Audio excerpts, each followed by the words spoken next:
Friends, family, and keepers of the faith, welcome to another Del Boy blog. And as always, we're going to date stamp this. It's year 4, blog 38, or in legacy numbers, blog number 194. And it's dated the 9th of November 2025. And that means we've gone through another event in Britain, fireworks night. And really, the next big event will be Christmas. And although last year I mentioned many times I'm not big on Christmas, I have to look now at my own mortality, and I have to look at my mother's mortality and how it's going to affect other people in my family. As much as things have been said in arguments that certain sides of my family hate me or don't like me, you know, whichever word you want to use there. I still love them. I have no idea why. I think things happen in arguments. But, you know, what you have to understand is I'm very much a person that recognises that I'm at work a lot, and when visits happen, I miss those people. But I also know that they've come, you know, visits at the weekend, and they don't put their head around that door behind me and say, "You all right?" or anything like that. And that's what makes me think that a lot of stuff has some credence to it. But I look out the window and I see another brand new day. It's very dewy, I suppose is the word out there. Wet.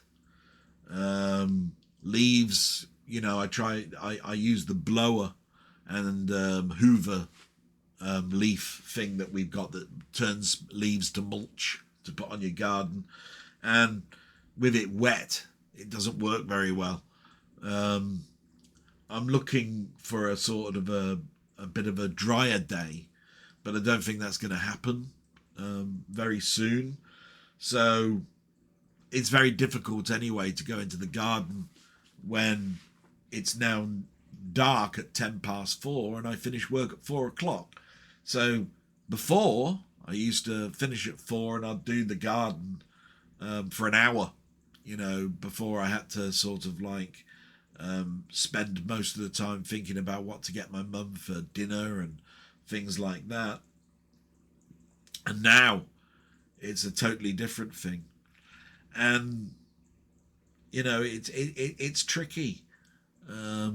I'll talk a little bit about me later on, but that's sort of like an opening monologue. But we always do the news first, don't we? And starting off with the war, which as I've said, think I will probably end between Christmas and New Year, you know, so on, depending on where the blog ends up, it will probably be the Sunday after Christmas. So it'll be between Christmas and New Year that I'll end that. And the reason for that is that things are just stagnant and it's always the same thing. And to be quite honest, I always wanted it. I thought it was going to be ending soon, you know, at the very beginning. And I, like all of my friends have said, they just want it to end. And that's what I've been saying all along. I read out what's in the media, and, you know, depending on who watches this blog, they may be pro-Russian or pro-Ukraine, and that's not what this blog's about. This blog is a video diary. It's what it is. It's what's on my mind on the day that I record it, and it's based on the week's of events. And some of those events could have arguments in it. Some of them could have absolutely nothing going on. And that's what you'd write in your diary. any look at any famous person that's now dead that's written down diaries and didn't do a video diary, and you'll see that they come across maybe sometimes bitter and twisted, but you don't know the cause.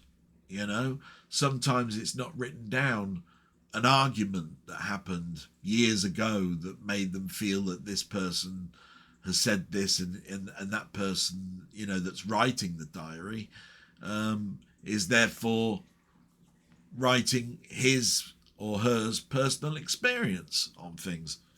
So that's what you have to look at this blog as. The other thing is that some comments will come in and say things that if they thought about it wouldn't be true. Can't give really any specific examples of that, but it's very difficult at the moment for me to do certain stuff. My sister and I have now recognised that my sister can't lift my mother as well as I could, and at any point during the day, she could ask for my assistance to get my mum onto the commode, say, just a simple little thing like that. If I was at work in an office, she would be trapped. She couldn't do it. So you have to bear all these things in mind when a comment is being made, because that comment in that person's mind could be true, but they might not follow the blog or be thinking straight when they don't know the full background on it. Which is why I've always just loved the fact that people just say, I hope your mum's, you know, is comfortable, you're coping, all of that sort of stuff.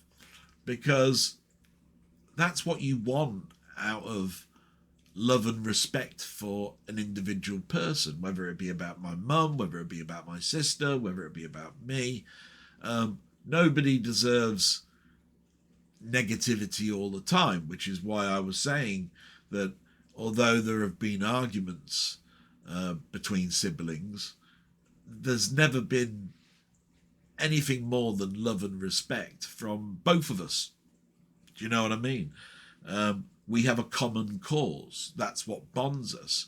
But there was 20 years where we didn't talk. And what you have to understand with that is when an argument occurs and an observation is made saying you spoke like this to a person and I observed it, you have to understand, say in one situation, how did you observe it? Because every time you were here, I stayed in my room.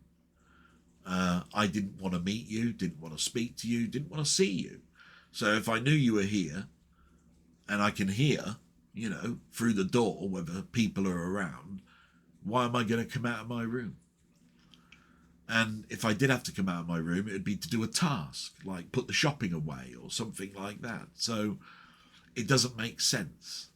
So you have to understand that when things in the past, somebody has recognised or seen something, they don't know if there was an argument that happened 2 days before that, and a big one that makes you therefore talk in a more sterner way. And if they then look at it and go, ooh, that person's prickly or whatever it is, well, you don't know the background. And that's where I have to turn around and go, you need to know the person and their background and what's going on before you turn around and say, that's a nasty person, I don't want to speak to that person. If you don't see them on a regular basis, you don't know what's going on in their life. What you have to understand is that person really like that all the time? Is that something that I could possibly help with? And if you don't have that mindset, then basically, you know, that person's lost. And I've been lost, I think, ever since my dad died. My existence is diminished to a point where I have troubles on certain days.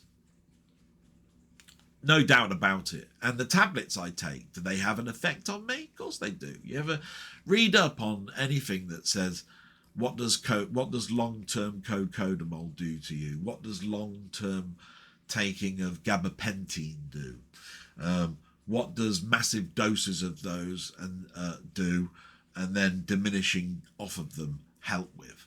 All of that sort of stuff, because arguments can occur when you're at your lowest or down point.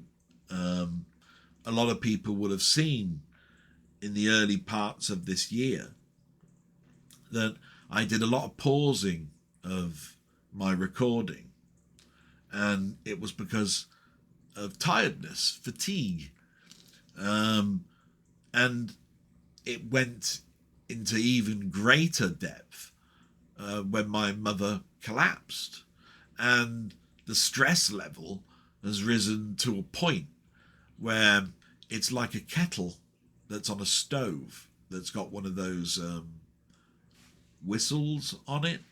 And right now, that whistle would be so loud that you'd hear it in Newcastle from here in the Midlands. That's the sort of boiling pot that you're in. So how I managed to keep calm, I'm impressed with, and I'm happy with.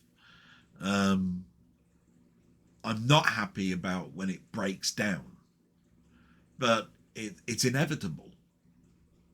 So that's how I look at that. So we move on, like I say, the news, the war. And this is what I've written. It's all off of just the media that's happened on the day today, Sunday, as I mentioned before. So massive strike by Putin's Russian forces leaves Ukraine facing widespread power cuts. Russia launched 450 drones and 45 missiles to attack Ukraine's energy infrastructure, as Zelensky reiterated his call for sanctions. Meanwhile, work is underway to prepare proposals for a Russian nuclear test. Moscow has said in what would be its first test of a nuclear weapon in 35 years. So you have to go back to the last week where it was Ukraine had attacked a Russian fuel depot, and now it's 450 drones and 45 missiles attacking Ukraine's power infrastructure. Tit for tat, expected, don't know what to say about it. Trump's all over the world trying to talk about stuff. Zelensky's trying to call for sanctions and ceasefires that don't get heard, and a nuclear device testing. If this isn't alarm bells, this nuclear testing, I don't know what isn't. I've lived through this in the 80s, the Cold War. It's something that I haven't not seen before. But you've got to knock it on the head. You know, you've got to look at the way we tackled that last time. Things calmed down after the Cold War. This is where I think Russia believed now was the time, right? The world was at its weakest point. COVID, Brexit, all of those sort of things. And it went, have I got enough money stockpile? Yes. Right. I'm going to claim that back. And it starts that whole point off. If we hadn't have been so depreciated by COVID and world economics and Brexit and all of this sort of stuff that rattles the world, then this, I don't think, would have started. So that's just an opinion. My opinion of the war doesn't change. Let's just end it. Go back to the way it was. It's an impossible thing. It never will be. Something will change. But let's end it. Get it over and done with. So the rest of the news is like UK and slightly the world maybe. So today is Remembrance Sunday. Anybody who doesn't know what Remembrance Sunday is, it's to commemorate and remember the servicemen of World War II. So there's a 2-minute silence, and it's to be observed, and it's Remembrance Sunday today. King Charles is to lay the wreath at the cenotaph in the service attended by 20 World War II veterans. I've always seen it on the TV if I've not been doing my blog, but I've been doing my blog for the last 3 years, approaching now into the 4th year, and that's why it's year 4. And yeah, it's something that I know will be observed tomorrow at work. I'll be observing it today. I know the time at the moment. We're away from that, so won't be missing much of that. And yeah, lest we forget. That's what I was taught at school. Lest we forget. So there we go. Tax rises. This is the next one. Tax rises are speculated to rise at the next budget. So this is Labour, and we're not going to put up any taxes. Bollocks, right, is what I have to say to that. Labour may target pensioners with an income tax rise. Oh, great. Yeah, let's tap the pensioners. Because, you know, they've got sackloads of cash, haven't they? It's just ridiculous.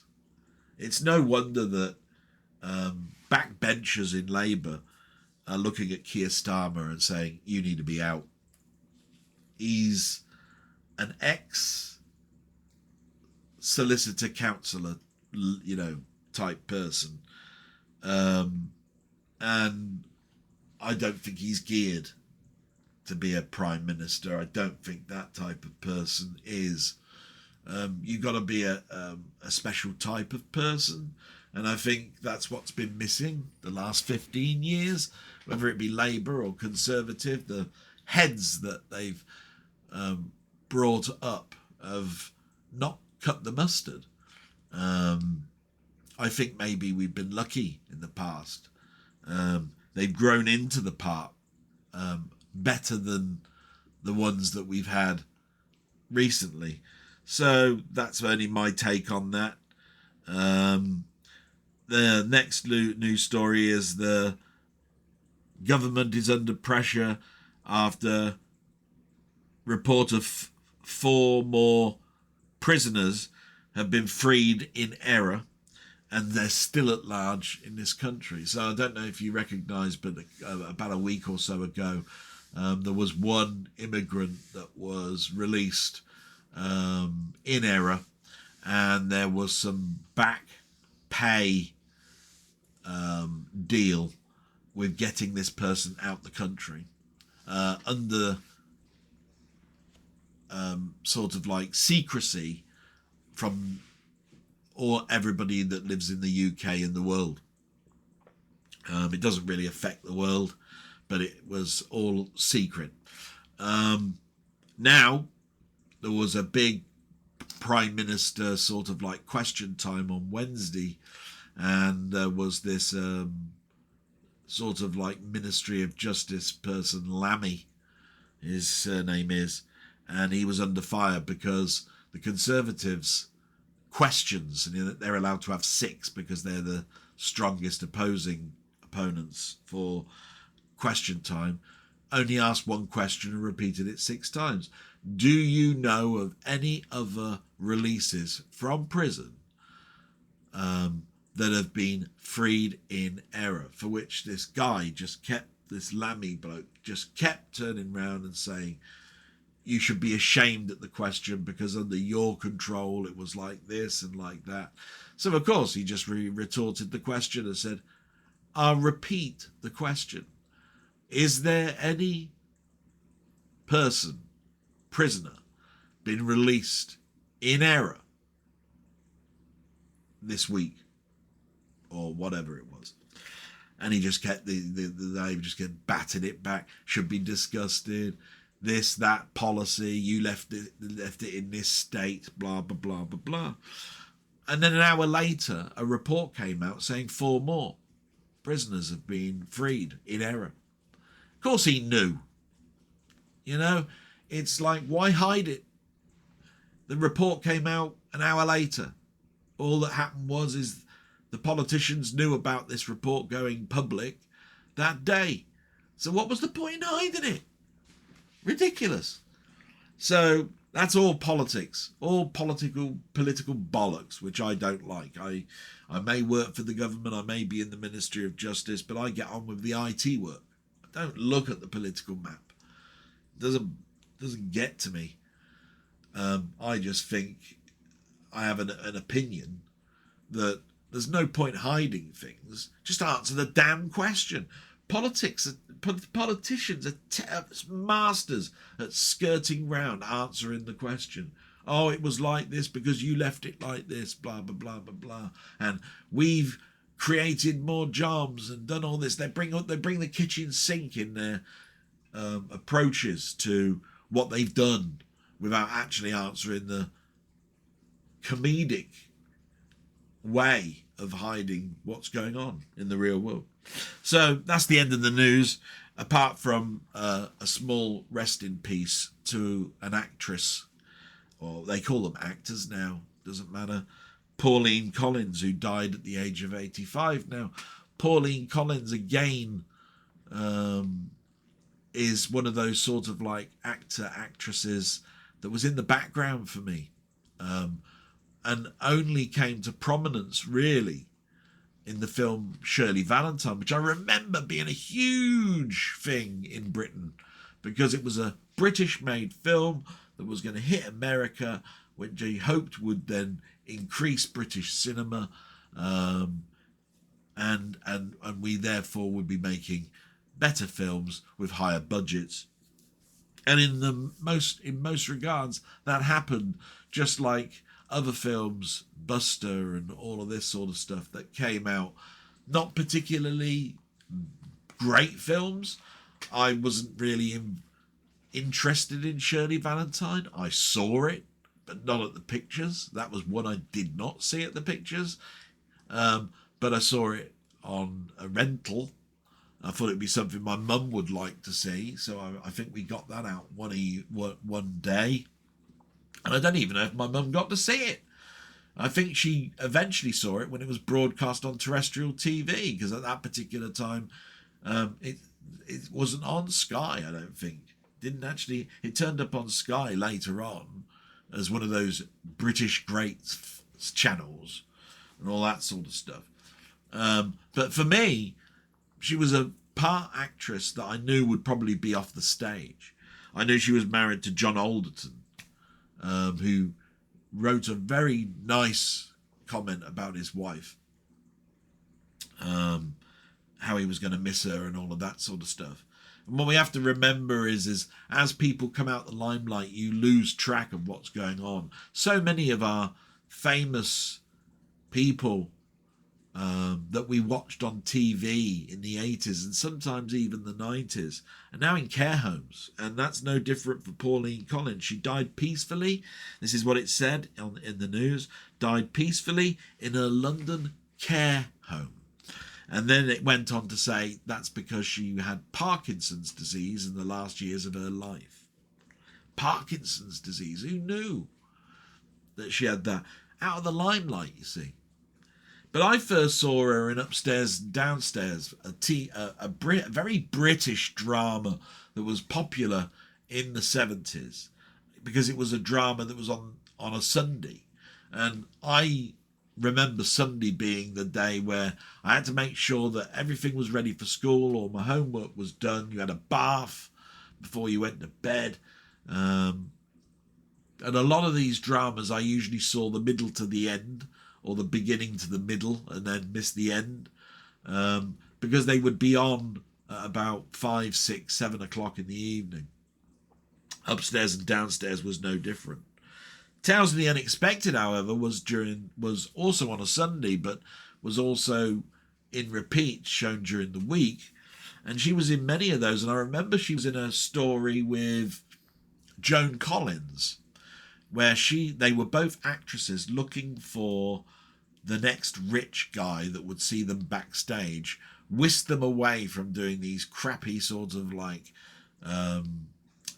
plays that they were playing at the time.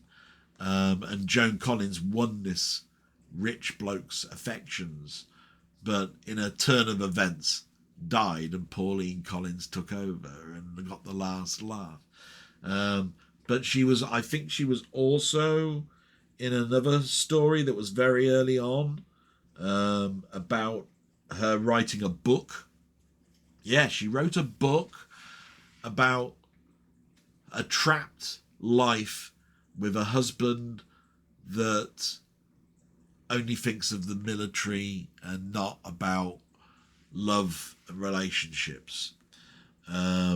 He found out about it, went to London and saw his person he was having an affair with, the bit on the side, as they say in England. But it didn't really have a shock ending. It was a turnabout where that changed his life, and he changed the way that he was about her. I think it was because he was on the downward side, not doing anything in particular, and she had written a book that was now being sold out in bookstores in London. So I remember that story. So she was in a number of things. She even starred with her husband, I think, in something called, no, I can't remember what it was called, Tommy and something or other. It was a partnership, sort of like comedy drama type thing.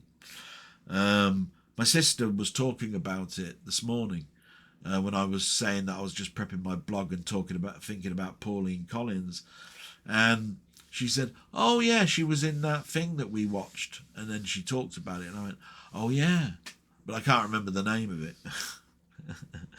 So for the life of me, I apologise for that. But that's my little homage to Pauline Collins, and we therefore get to my week. Talk a little bit. It's been a pretty quiet week, to be quite honest. When it comes to work, there's been very little change. We were expecting our staff member to come back from long-term sick. He's been off now for 5 weeks, and he was off for a week before that, on holiday, and because of things medical that needed to be done this week, scans or something, it's been delayed a week, so it's going to be tomorrow now, and that meant that our jobs are split, and we fill in where we can, and we work on large projects to diminish the impact, and then when we're all at full strength, we can all work on it, and it'll drop like a stone. The amount, the actual jobs will not take 2 or 3 days. They'll be done in half a day. So yeah, it's been one of those types of weeks, and as I said, there hasn't been much changing. I'm still doing what I consider to be the lower tasks, but as we, because of the major changes that are going on in our team, and the processes and procedures have been rewritten and they've been rubber stamped for approval, then my roles and everything will change, and I will need to be incorporated into these things. So I look at that like that.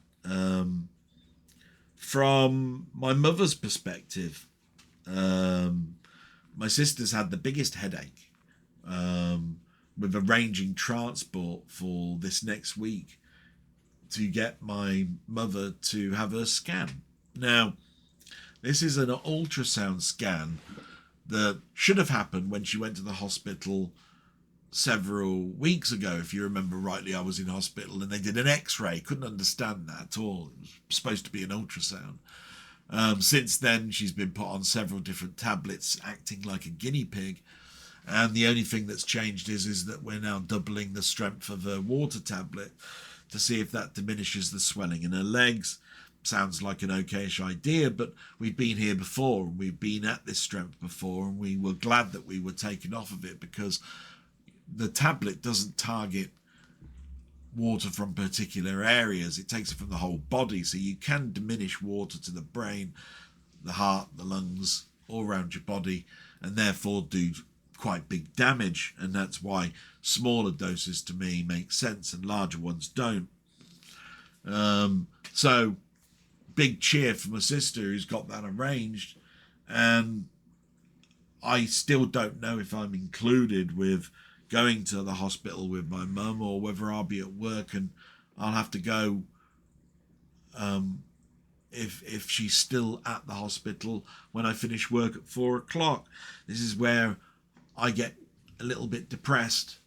I want to be with my mum, but I also know that my sister will probably just be hanging around in waiting rooms like I was, and that's not going to help anybody. But I think to myself, just like I was, how alone you are, how you're feeling about your mum not, being somewhere that you're not, and not knowing what's going on, not holding her hand, during a procedure, that sort of thing. So, see what I mean when I say about pressure that even my sister is under. And we had the delivery of a new Zimmer frame and a new wheelchair, and this one does have a seat belt, and we've been using that, and it's been so much better. But the design of it's lighter. It's hard to explain. It's lighter. It's the same type of wheelchair, but it seems in many ways an improvement, and in other ways a big downtick in quality. The other one seemed heavier and more sturdy and better, in regards to shock absorption. This one just seems lighter, flimsier, but more nimble and easier to handle inside. But it's supposed to be used outside. We're only using it inside because my mum can't stand in the mornings.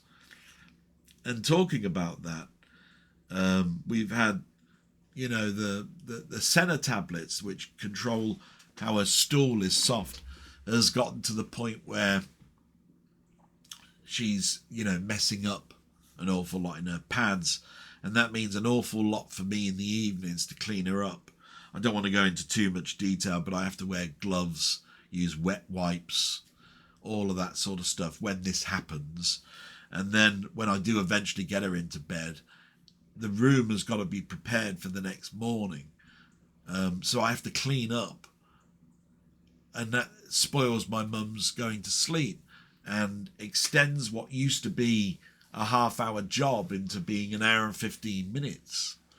And that has a major effect into when I get to bed, how I do a live recording with my friend on a Wednesday, Ian Hill, The Ramblings, and all sorts.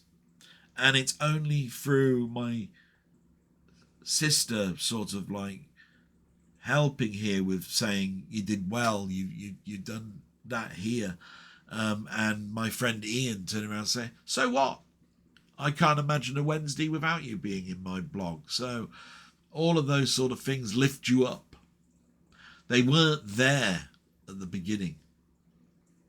And they're happening a little bit more often, which probably changes my demeanour an awful lot. I can't say it does it a hell of a lot. All the other things, all of these things I tend to find mask what is eventually going to happen, and when that happens, I'll be alone. There'll be no mum. So, yeah, it's stressful, and I don't know how I'm handling it very well or not at the moment. I try my best.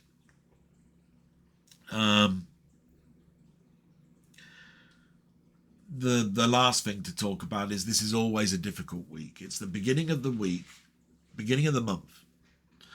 So remember, we were at the 3rd of November when Monday came around. And as soon as that Monday came around, I got my mum's pension, and no word of a lie, she gets just over £200 a week, and £185 of that goes straight to council tax, and the rest of the money is food. And you have to look at it and go, how the hell does a person that needs the washing going on every day, needs cleaning equipment every day, needs food every day, supposed to do that with about 30 quid? And this is where I hoped my sister would come in, and it doesn't. So I have to use my money. And this is where that argument comes in. And all I can say about that is it is what it is. But if I address it, it causes a disturbance, and I haven't got the energy to fight anymore. Haven't got the energy to fight anymore. I just see my money diminish, and I just know I'm going to be in a worse situation when it comes to when my mother goes, because there will be the funeral expenses. And that money that I saved was supposed to help with that and help me with a cushion of money to buy this house. And every time we get to the first week of the month, I'm diminished. So starting like from next week, that big chunk has gone, and there's more money to buy the food and the washing stuff, and it sort of like balances out. It's like a sine curve, you know, that steeps up like this and then pitters out, you know, at level. And, you know, I handle it as best as I can, and that's all I need to say on that, really. When it comes to me, well, let's have a think, shall we? There has been some bad and fun things going on. The bad side is I wanted to do some YouTube videos this week, and it was impossible with my mum's current, let's say the word constipation. And then with fireworks night, I tried to record something, and I have to do an apology here to Steve's Gaming Part 2. He gave me a game to play, and I finally got to Saturday and prepped my blog as much as I could on Saturday to a point where you can't write no more. And I started to sit down to record, and it was late afternoon. And fireworks went off, didn't they? Fireworks everywhere, out the back here, out the front there, microphone picking up absolutely every bang. I checked the recordings, I put filters on, absolutely everything that I could do. Bang, bang, bang, couldn't record it. So another week went by where I haven't done a video, and I'm just hoping that that's now settled down, although what generally happens after fireworks night is they continue all the way until about New Year's Day and slightly afterwards, because people have bought stock shitload of these fireworks, and no word of a lie, they just go in their back gardens and fire them off whenever they want, not thinking about the nature and the birds and the animals and the cats and the dogs and all of that sort of stuff. Very selfishly, let them off. Like the big bangs. Look at that big sparkle that's gone up in the air. Who gives a shit? That's how they are. I don't even know where you buy fireworks from now. You buy them from Amazon? I have no idea. You don't get them in Sainsbury's and supermarkets anymore, or specialist news agents where we used to see them in a little glass case and you chose the ones you wanted, or bought a box and mixed and stuff. Doesn't happen. I haven't looked because I don't want them. So there's my little mini rant, as everybody loves to see on a Wednesday. I'm calling it a rant. It's not really. Something that really got my goat, that's in the gaming industry. There was a game that came out 10 years that I love so much that I bought it for my friend Robert's Retro Gaming, and he did a little series on it. It was called Subnautica. So it's sort of like a survival game where you crash land on a planet that's pretty much water, and you've got to find the resources to build the equipment that's going to allow you to get off this sort of like planet. I think that's what the story was. And they've been working for the last 5 years on Subnautica 2. And there's been a lot of development videos come out in the last 5 years. And what I found out this week is they ran out of money, and the company was bought with a policy in place that the 2 founding people that wrote the original game got 250 million each if they reached the milestone of getting it released before Christmas. And I think the date was the end of October, and it was designed to come out at the end of October. And what this company did that bought them out, they sacked them, the 2 founding members, and pushed the date to January. And you know what it is, the reason for it. They sacked them because then they don't have to pay them out for reaching the milestone, don't you? That's 500 million that they would have had to have paid out. And apparently the reason for sacking them was the 2 founding members are not focused on the development of the game and are not looking at the main aspects of what this game is to be. Bollocks! 2 founding members that wrote the original game, not focused on doing their sequel that is bigger and better and has a bigger budget, and have been working on it for 5 years. That is corporate greed, and it angered me, which is why when I watched this video, it's been stated that it's the most wish-listed game on Steam, and it's dropping like a stone. People are taking away their support. And I never wish-listed it. I knew it was coming out, and I know it will come up in my alerts, and if I want it, I'll buy it, etc., etc. So I really learnt about this week the most, even though I've known of its development going great guns. So that was that. That pissed me off. The next thing was the Vectrex Mini launch for pre-order.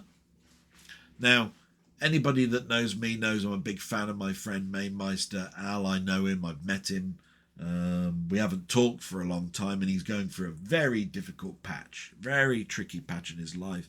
And it's understandable that we just don't talk anymore. I try my best to stay in touch, and it doesn't work. The way I've been doing it hasn't worked, and that is just putting some games for him in his Discord, or sometimes I can attend when he's doing a live stream if my mum's in bed in time, and I'm saying hello and thank you and all of this to all the people. And I just feel I'm a ghost now.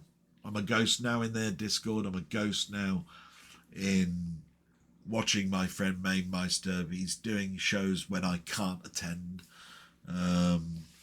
And yeah, it's sad when there is a breakdown like that. But we're going back to the Vectrex Mini because he mentioned in his waffle, which I saw, by the way, Saturday night. I saw Friday waffle Saturday night. That would have been unheard of a year ago. It would have been on the minute it came out. But I still get round to watching everything he does. Everything. It's always in a rerun. But I'm still a big supporter.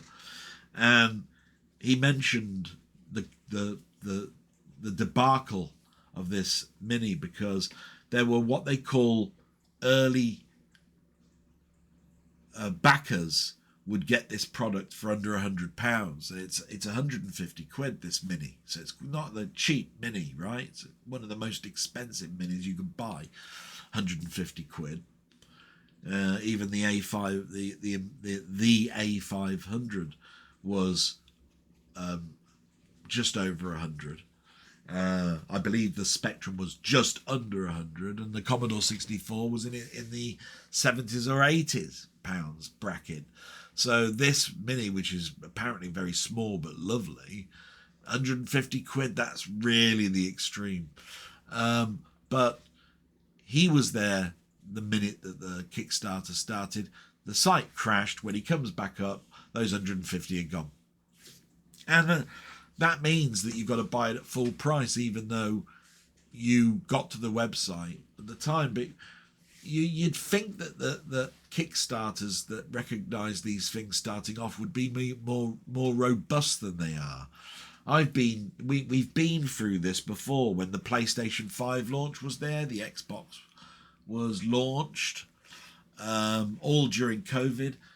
The sites went down. When they came back up, they were all gone. You then had to go through the stock has just arrived at Amazon, and Amazon would crash and the stock would go, and you'd have to then look at Smith's Toys or Very as a website there, or Game, and they'd all crash, and all the scalpers would pick up everything and they'd stick them up at a huge bloody price, right, on eBay, Fleabay as they call it. So yeah, I feel sorry for him. I got there. The only good news is that they offer you to do it in 3 payments. You still have to put your credit card in to recognise that you've got one. And therefore you don't have to pay any money until the 1st of December. That helps me out. So I did that. So I'm only having to pay like 50 quid in 3 instalments starting the 1st of December, which is better than the 150 quid full whack. And the reason I say that is because the pre-order for the A1200 is November 10th, tomorrow. And again, that's going to be a rush of people trying to get that, even though you're not going to get this product until July next year. But for anybody that's really wanting it, they're going down the route of putting this pre-order in. And I'm in 2 minds at the moment of actually even bothering tomorrow and just get it from Argos when it comes out or something. But it is an important release for me. So, yeah, I'm looking at all sorts of things. And that's the Kickstarting debacle out the way, which leaves just what's going on with the DVLA. Well, what a pain in the arse this is. So I rung up on Tuesday because, if you remember rightly, on the Friday, they said that they were sending a D1 and an SL1 form out for me to apply for my license, which I'd already done in September. This lady I spoke to on Friday said, I can see that in the notes, it must be missed. I'll send an email. They'll see it on Monday, because it was quarter to 5 when this person phoned me back. And I said, okay, well, I won't phone then until Tuesday or something, because I said I usually give you 3 days. So I phoned on Tuesday and no change. They did say that they've abandoned the SL1 and D1 sending to you, so that email did get read, but it's now with the review team. And I said, look, come on. It's the last time it was with the review team, it was with them for 6 weeks. There's nothing to review. Just somebody rubber stamp this, will you? And they said nothing that they could do, etc., etc. And I said, okay, well, I'll be phoning Friday. And the Friday came along, and no word of a lie, I phoned up a little bit late because I had to wait for a meeting, the meetings at work to get out of the way, so I could find some time to do the call. And when I tried to put myself in the call me back situation, it actually switched to another recording that said, we've received so many calls today that we've only got so many people working that there'll be no more putting you in a queue to call you back. Please try again the next working day, which would have been Monday. I put the phone down, waited 2 minutes, phoned it up again, and this time I got the steady where it'll be within the next hour and a half. Well, it wasn't an hour and a half, it was 3 hours. But I finally got the call back, and I said, yeah, I'm phoning. If you look, you'll see I phoned on last Friday, I phoned on Tuesday. I want to know where we are. And the woman was very nice. Don't get me wrong. And she just said, it's been reviewed today. I went, right. So I'm disappointed. I wanted to drive this weekend. You're being very cruel about this. It's not your fault. I'm angry with the policy and the procedure. And this is in the calm voice that I'm using now. This is not your fault. I'm not having a go at you. I'm just very disappointed with the processes and procedure. And what you have to understand is you're stopping the caring duties, let alone my own getting to physio, which I can't do, doing the shopping, which I can only walk and do, and getting tablets and appointments for my mum. Said, you're not hurting me, you're hurting an 84-year-old that has no idea what's going on and has obviously no sell-by date, in regards to when that might occur, death. But it can't, you have to look at it and go, it's closer than we think. And if she does die before I get my driving license back, I said, I will be down with a wrath of the devil on your department. My MPs will be involved, the press will be involved, because this is a nightmare that you're being cruel about. And your doctors are not listening. These medical doctors that you've got in your department aren't reading any notes. They're speed reading at best. And that's how that ended. And she understood and said that hopefully it'll be all resolved very, very soon, and that it was being reviewed today. And I went, okay. And I thought about phoning Monday, and I thought to myself, no point. I'll phone Tuesday again. I don't like doing it Tuesday because 3 days from there is Friday. Friday you got no leeway. You can't phone the next day. They're not there Saturdays. So that's where we are with the DVLA. No change. My sister's disappointed with that. She showed her disappointment with it. Said it's ridiculous, and I said yeah. And I booked a doctor's appointment to talk about my other medical condition. The blood tests came back. There isn't really any change, and that's strange to me because I've lost 2.5 stone in weight. I've changed my diet. All of that sort of stuff has now been going on for over nearly 4 months now. And they use on the blood tests a marker for 3 months. So your blood changes over 3 months. And the answer I got was there was an improvement, but not enough. And so I said, well, right, I need to speak to a doctor then about the results. So that's happening on the 21st. See how far away things are? The 21st. And that's if I want phone to phone. And it's closer to the 30th of November for a walk-in appointment. Ridiculous.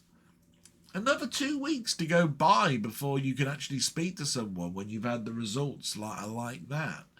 And you're wondering, should I be changing my diet more or all that sort of stuff, and getting nowhere with it. So yeah, that's me. There's nothing else to say, and thanks for listening to that. I mean, we've been talking now for nearly an hour about me, so we'll have to sort of hopefully go through all the shout outs, which is the next part. And just before that, I am going to pause because we've reached a time where there is the 2-minute silence. So I'll be back shortly. And I'm back, and a bit longer than expected. I had to help my sister with my mother, but yeah, that went by, and it's a little bit later now, and I need to get cracking. So we got to the shout outs, didn't we? And Thanks to anybody who watches this, by the way. And all the people that leave a comment and a question, they make this far more interesting than just me rattling on with my memories. But, you know, these people, they take their time out to say hello and leave a comment, and everybody's lives are so difficult at the moment. And YouTube has been a bit of an arse as well. There's been, I've been told, some comments that were put and they disappeared. And it was a friend that pointed this out to me, and I pointed out to him, most people are putting placeholders these days because I've no idea. It's nothing to do with me. I've put so many people now in the safe area. He is now included in that. That I don't know quite what else you can do other than say put a placeholder. So for all those people that did weather that storm and put something this week, thank you, because there was absolutely no comments really until about Tuesday, which is unheard of when you put something out on a Sunday. So, you know, thank you very much. And the people that I'm reading out have all left a comment. And they are Robert's Retro Gaming, Colin Jones, aka Ponder, Martroid, Sandra Clark, Rocket Bunny, Jambon, Wee Bob Art, Ian Hill, The Ramblings, and Carl Todd. And like I say, it may sound like, well, there's a couple there that normally leave something. These people, they work shifts. They have lives with all sorts of stuff going on. I don't look at the downside of that. I'm happy that so many people thumb things up, leave a comment, and I just see the viewer figures go up, and that's good enough for me. So very happy. There's been talk from other people about stagnation of numbers going up, and I remember that every time I brought that up, people would tell me, don't bother looking at it. If you're having fun, don't worry about it. And yet they're now bringing it up, and I'm going, should I rhetoritate the same thing to them? No, it's not a tit for tat battle. It's just that when I wanted this thing that I do to grow, I was just being told, don't worry about it, just enjoy it. And it sometimes it just goes, well, why are you bringing it up now then? It's because you want your channel to grow at that point, and you're seeing the same brick walls that I did. Live with it is all I can say about that. But I feel for them because I know exactly how that feels. I tried to do collaborations, you know, right from the very start, and those have started to happen now. But they happened at a point now where my mother is in such ill health that time's gone. I was talking to my friend Ian Hill, and we were talking about living in the now. And I have to say that means more to me now than anything. And that's because, say you wanted more Star Trek with the original actors. Well, you've got Leonard Nimoy's gone, DeForest Kelly's gone, you know, Nichelle Nichols gone. You're finding that the actors that you want now to do stuff gone. If you want audio books, if you want animation with these original actors' voices, you've lost the chance. If you'd have recorded it back in the day, they'd have been around. And that's how I look at stuff. Those collaborations, I had the time before. Now, next to none. All those times that I wanted to be in a live broadcast with people, or wanted to work on a series in YouTube, now are so difficult. And it saddens me. But that's again just my memories, just my mind, and I wouldn't have it any other way now. I look after my mum. It's what keeps me going. But it is going to be sad. You know, things are coming up where I used to do things at Christmas and used to do things talking about shows and do live stuff that now is a near impossibility.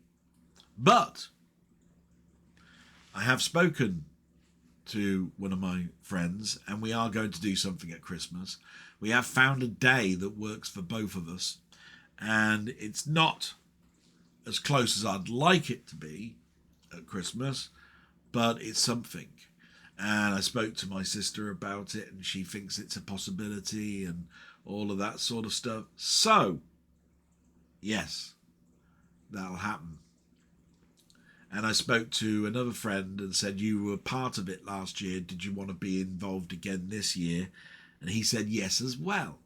So, yeah, that's something that's going to happen. And that cheers me up no end.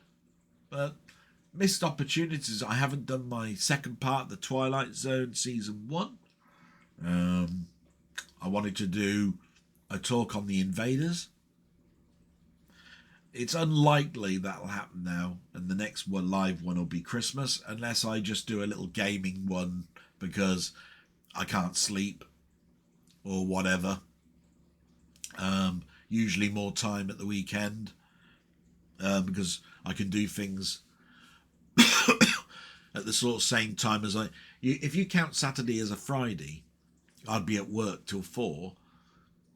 Then, of course, I'm not at work, so I've got that time. But then I'm catching up with work, with home stuff, cleaning and all that sort of stuff, and cataloguing. So it's not easy, but we'll find the time. So I've read those names out, and we're now going to go through the comments. So these are in no particular order. The first one is Robert's Retro Gaming. Royalty from Canada. Got a great channel. Please go and subscribe. Thumb up his stuff. I'll be talking about that later on. But what's he put? He's put, hey Del, you are deserving of recognition and praise for your perseverance in handling the situation with your mum and relationship with your sister and your extended family while dealing with your own health issues and everything else that's going on. The bureaucracy over there sounds worse than it is in Canada, and that's saying something. I really hope the driving situation is resolved quickly in your favour. It has to go in my favour. It was a mistake. It can't. It's just, this is where I go, it's a nightmare, isn't it? Really, my friend, thank you very much for saying that and all those lovely, nice things. It's what cheers me up. It's what keeps me going. And you got a question for me. Thank you so much. He's put, do you have any current interest in playing games from that early set of 16-bit gaming systems? I expect you know the ones I mean, but explicitly SNES, Mega Drive, PC Engine and the like. All the best to you and your family. It's funny you should say that, but if you remember a couple of years back now, I did Del Boy's 8-bit years, and I did also a poster for Del Boy's 16-bit years, right? And I was so engrossed in doing the 8-bits, and I was editing on my laptop here, which has got my video editing suite on it, that it took so much time that I never quite got to the 16-bit. And I've still got all of those sort of like snapshot images done. And of course, I've got so much that I could do for the SNES in particular, the Mega Drive, because I had that for a year, PlayStation 1, had that for a couple of years, GameCube, Nintendo 64, all of those 16, 32-bit systems, and of course, the Amiga, which I had, as anybody would know by now, I had an A1000, a first year model with all the signatures underneath it and everything. And I've been meaning to do a deeper delve into some of those games that I wanted to do an hour-long special on. The ones that were in mind were Defender of the Crown for definite, Mind Walker specifically, because that one is very important in my life. Marble Madness, the Fairy Tale Adventure, they all come to mind in those first years. On the SNES, I had a system where you could copy the cartridges. I had the floppy disk drive and adapter that went on the top of it, and could rent and download those games. I needed no BBS boards or anything like that, and I could get a library of stuff very, very quickly. I was hiring at the weekends, I remember, 2 or 3 games a night, for Friday night, Saturday night, Sunday night. So by the end of that, I'd have 9 games all on floppy disk that I could play, and it was great. A huge boon to my system, and it didn't stop me either from buying particular ones, because I was a big believer that you need piracy, really, a little bit, but you also need to buy these things. So I was buying things like Star Fox and Super Mario World and all of those sort of things, because they had special chips in them or enhancements that the cartridge system would need. So Pilot Wings was specifically important in the early days, but Star Fox then became one because of the FX chip that was in it, and developed by the founder of Argonaut Software. He did Star Glider and Star Glider 2, and so he did Star Fox for the SNES and developed a chip for it for 3D. So yeah, I could go into the history of that, and there's all sorts. Yeah, with the Mega Drive, I had very few, but I had Streets of Rage, and I had Sonic, and I had Golden Axe, and Altered Beast, and Shinobi, Strider, a number of games that I sold after a year. But I played them to death. I didn't have the SNES at the time, and it was a very, therefore, important system for me, and one that I played an awful lot on, because it did things that the Amiga wasn't doing at the time. Amiga was moving in a different way, so I had this Mega Drive that was playing just how I thought it would, and I had an Amiga that was going off in different directions, but the graphics were still high, the sound was still high, but the gameplay was locked into that 8-bit sort of like thing. So it was nice to have the two systems sort of in tandem. And of course I was doing all the creativity stuff like Mandrabolt creation and ray tracing and all of that sort of stuff. I spent £400, £500, I think, on a ray tracing package when I went to a sort of like a computer event in London, and I maxed my card out. Wow, I remember that. And this thing came with a dongle and all sorts. Can't remember the name of it, but it was for my A2000, and that had Genlock in it and a video toaster, and all sorts. So my ray tracing that I would set up and then set it to render, and it would take the next, do it at night, and when I woke up it was done. Went out the window with my 2000 because I had acceleration and all sorts. It was still slow, but the amount of images I must have done of a glass ball, a mirror ball with a checkered floor, I don't know how many times I did that. It was just something that looked so space and so out of worldy. And then I started tinkering around with diffusion. Don't want to go too technical here, but it's how specular light hits certain materials that you say. So if you drew a sphere, you could say it's made of plastic or made of wood or made of a mirror surface or glass. Light, when it hits it, diffuses, speculates, changes how shadows form and all sorts. So I loved all that, and I was very familiar with the three views, the top view, the front view, So, and then putting in where the light source is and the camera and what the world was made out of, whether it was made out of vinyl or tile floor or whatever. Very much a creative thing that I loved. Ray tracing was big for me. Huge. So thank you very much. I think I've talked about that. Am I going to do something? Yes. I can't not do something when it's such a huge chunk. I look at this thing where some people are saying, you know, that they don't want to see later things because they're not, there's less nostalgia in them.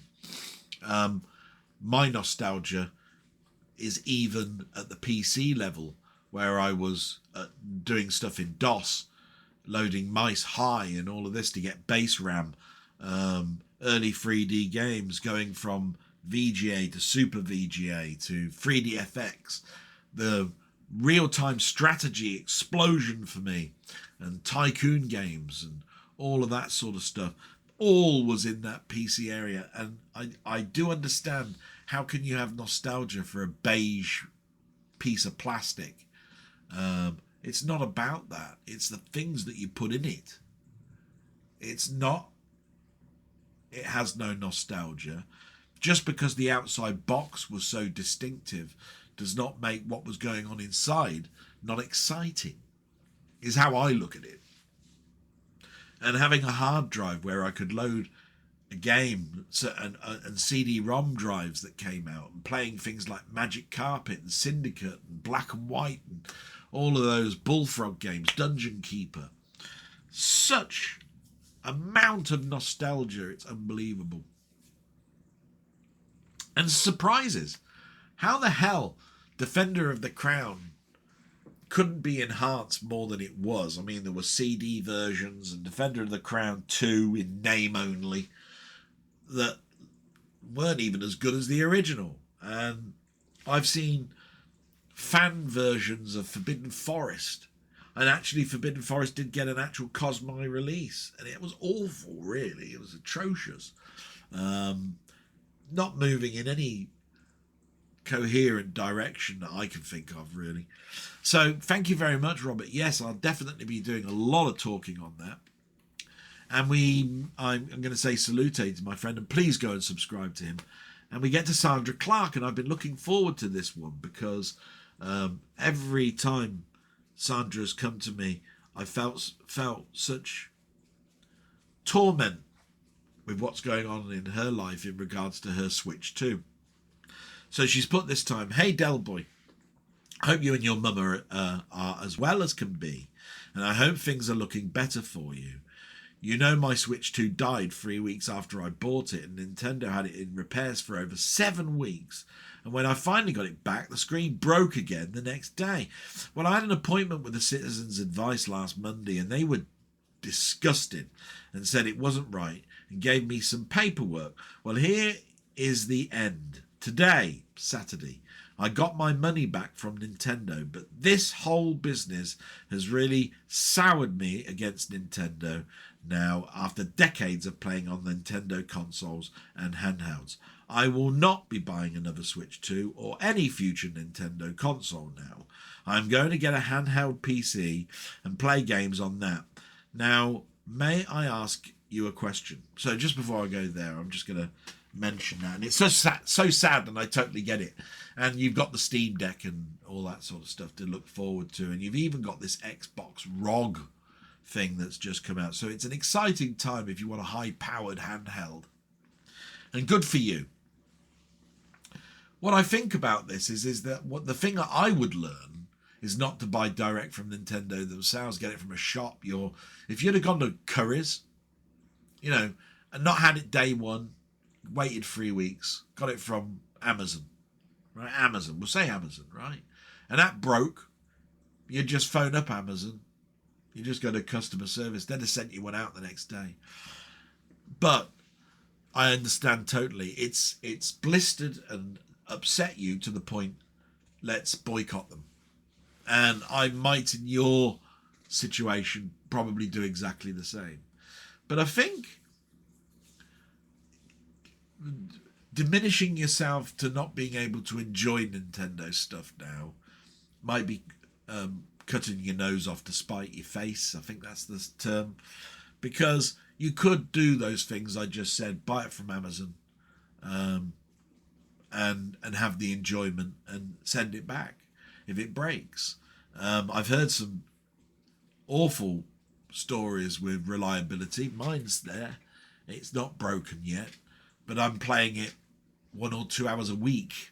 These people play that every day and do that 7 days a week, and even go into the 4 or 5 hour shift at a time on these games. So yeah, I don't know the reliability of it. I am worried about my own. Fingers crossed, nothing. But, you know, have a think about that. But I would definitely, don't get another Switch 2 now. Get it in 3 years' time, something like that. Buy one, you know, cheap. And go down this Steam Deck or ROG route, you know, and do that. But you got a question for me, you say. I don't think I've ever asked you one, but if I may, then please answer this one. What TV series, new or old, would you really like to be turned into a game, and how would that game play? Wow. I must admit, you know, with everything that's going on with my life, it's very difficult to think of TV shows, but I did watch Breaking Bad and Game of Thrones and all of that. Even the new Game of Thrones, House of Dragon, did. And my friend Denny's been keeping me in touch with some of the shows that have got Gary Oldman in it and all of that sort of stuff.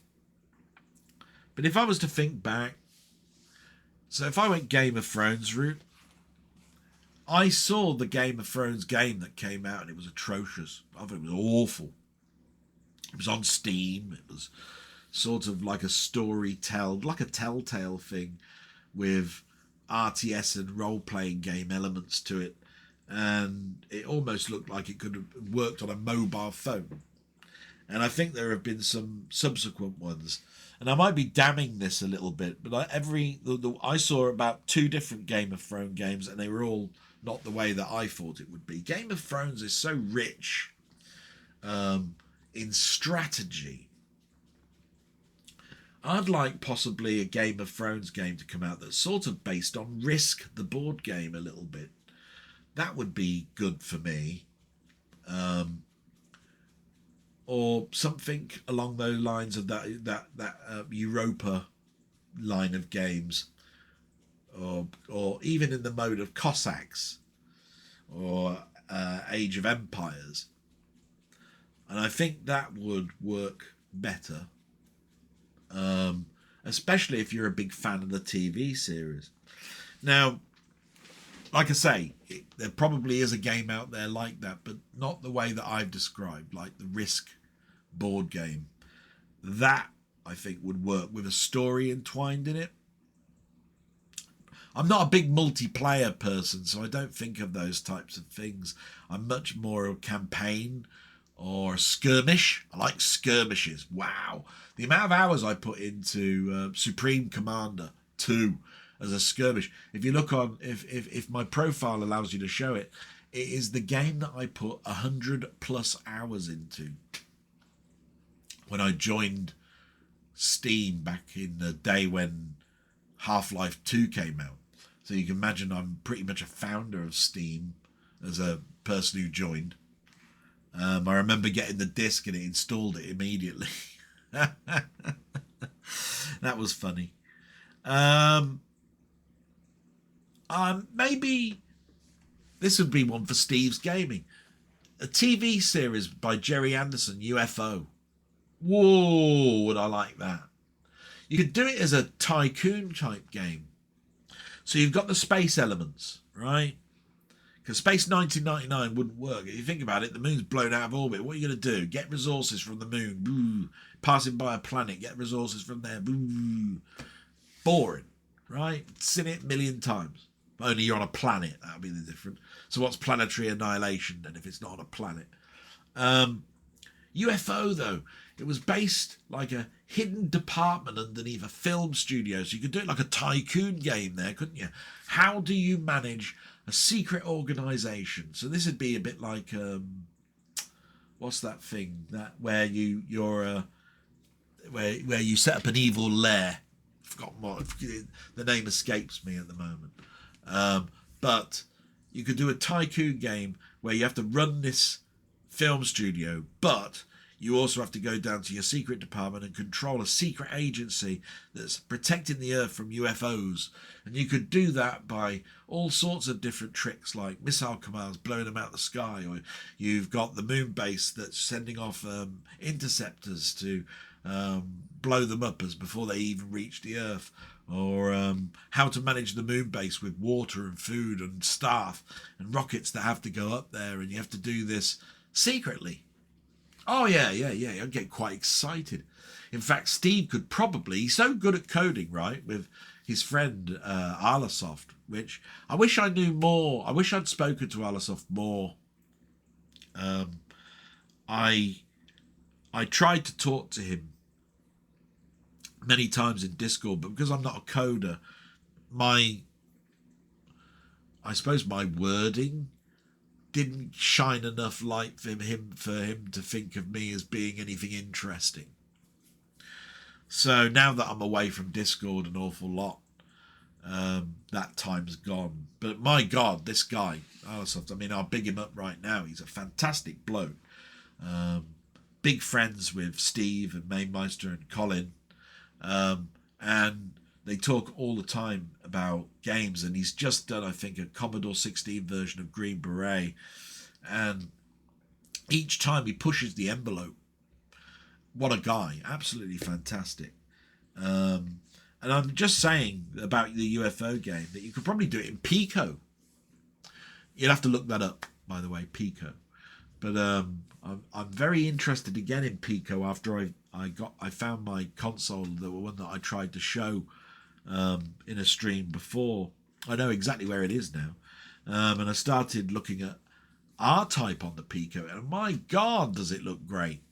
You could do that game, I think, on a Pico. And Pico's got an inbuilt game designer, sprite designer and everything. I could have a go myself. But, again, time, isn't it? I keep saying that. I just said, oh, look, I could do it myself. And then I'm just backtracking on myself going, hey, you can't even do a YouTube video for 20 minutes in a week. Yeah. Down. And things that I'd like to do, like get closer and speak to Arlasoft and do more stuff for my friend Steve. Yeah. Reminiscing can be bad. I'll try to get out of that habit of doing that. I'll tell you what, Randall and Hopkirk would be absolutely fantastic in an 8-bit type game. Not now, as an 8-bit type game. You could have a detective agency. You could switch bodies between Randall and Hopkirk.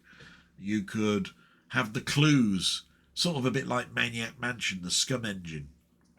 Or you could have it as a room-to-room type thing, or travelling like Ghostbusters around the city and go to certain offices and all of this sort of stuff, and have dilemmas with Jeannie, you know, the widow of Hopkirk, and yeah, Jeff Randall could be the main lead, and the ghost Hopkirk could be the bit that does all the going through the walls and all of that sort of stuff. Yeah, Randall and Hopkirk, the game. Get excited about it now. Yeah. I think that gives you a good long answer, Sandra. I hope I've given you enough time. You definitely deserve it. So sorry to hear about those bad things. I've given you what I would do. But yeah, I look forward to hearing more about what's going on with your life with the high-end platform in a console. Yeah, brilliant. Salute, my friend, and we move to another person, Rocket Bunny. Again, these two people don't have a site. A shame. They've got so much knowledge. But anyway, Rocket Bunny's put, hi Dell. Hope you had a better week and your mum is comfortable as can be. I confess it's Saturday again already, and I'm sitting at my PC for the first time properly since Wednesday, listening to the last third of your blog. Yeah, it does take a while to get through, and this one's going to be no different, is it? It's interesting listening to what you feel your input is to Ian's stream on Wednesdays. I admit my film knowledge is nowhere near yours, Ian's, and the rest of the viewers of the stream. I tend to input more when the conversation switches to TV or music. Yeah, I do mention this, that I've got a lot of knowledge, but it has a ceiling, and it usually around 2000, where DVD was coming in. Well, it had been in a couple of years, to be quite honest. I was living in Manchester, so I had lack of money, and all of my hobbies really had to take a back turn. Comics, you got to remember all my hobbies. There was comics, statues, consoles and gaming, PC, movies and soundtracks. So how do you do that when you've got to pay council tax, the interest on your loan for the mortgage, etc., etc.? And so everything came to a full stop, nearly. I managed to buy one film every 3 months, buy a game every month, buy a console every year, that sort of thing. And I had 2 jobs. Worked for Lloyd's, and I was working at my girlfriend's little shop at the time called Fancy That. Yeah, the Campbells. I haven't thought about them in years. I went out with Mandy Campbell for a good year or 2. Bought the house for us to move into, but we broke up over a silly thing. But it hurt me a lot. Oh yeah. I mean, it didn't last forever, and I found another girlfriend, but up in Manchester, the next girlfriend, we were engaged, and she died very suddenly, heart attack. So yeah, very strange time, one that I don't tend to reminisce over. Manchester, it didn't work out as best as it could. But yeah, it has a ceiling, and I try to bring soundtracks into it as much as I can, and some TV. But it is run by the people that ask the questions, and I'm always amazed at people's insights into films that I never saw, and they're going into an area that I know more about. But my mind is a muddle with everything that's going on with my mum and fatigue and all of that. And I sometimes wonder how well I'm appreciated actually there, because Ian obviously it's his channel and so forth. But I get so much love from everybody in there that I'm just so glad that Ian sticks with me. I keep thinking every week, this will be the last week, he ain't going to ask me back. But it's lovely when he says that ain't going to happen. So that's brilliant. This week you said I took advantage of the time while it was on to post a few belated comments to Ian's Who reviews I'd watched. Miss your shorts, mate. Can't wait until the next one. And they are coming, matey. They are. Thank you for sticking with me. I love doing those. Absolutely fantastic. Anyway, he said, question time. You often talk of your fondness of the VIC-20, and yet it's one of the more unknown systems to me. My most nostalgia is for the Atari 2600, the Speccy, the C64, and the Amiga 500. So, can you please recommend your top 3 to 5 games for the VIC-20 so I can fire them up on my emulator, see what I was missing? I did a quick search in your video back catalogue, and you have a few, so maybe treat this as the edited highlights or pointers, and I'll see if there is more detail in a specific video, if there is one. Feel free to waffle on if you have any specific personal stories or attachments to each game to help me as I throw myself back to those earlier days in young Dell's life when I play. What a block of text, and what a lovely thing to say as well in there. That's brilliant. My God, the VIC-20. So I understand you went from Atari 2600 to Specky, and there's a big chunk in there that I expanded in. Okay. So I went from Pong to an Atari VCS system. It was the VCS then. And it was because my neighbour, he had got one the year it came out. And it took me a year to be able to get one from a department store. His dad worked for a record company, K-Tel, I think. He used to go around selling records to, you know, the stores, trying to sell big orders, you know, to like Woolworths and all of that sort of stuff, and record stores specifically. It's where I learned about War of the Worlds, and where I got my double gate album through, if you see what I mean, because it was my mum's boss that bought it me for one Christmas of the year its release. And I heard it 6 months earlier, fell in love with it. So, what was I talking about? Yeah, so in between then, the next big thing to me was a ZX80 and a ZX81, because I was doing stuff with electronics on breadboards at school, and they were cheap.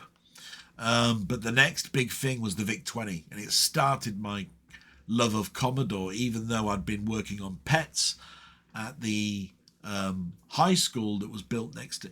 I was in a specialist sort of like area for schools.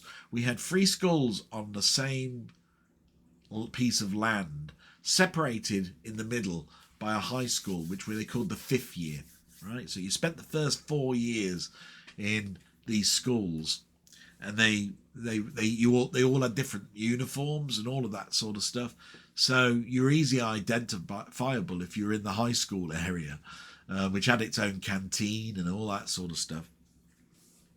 And it had a computer there, and it had Apple IIs and Commodore PETs.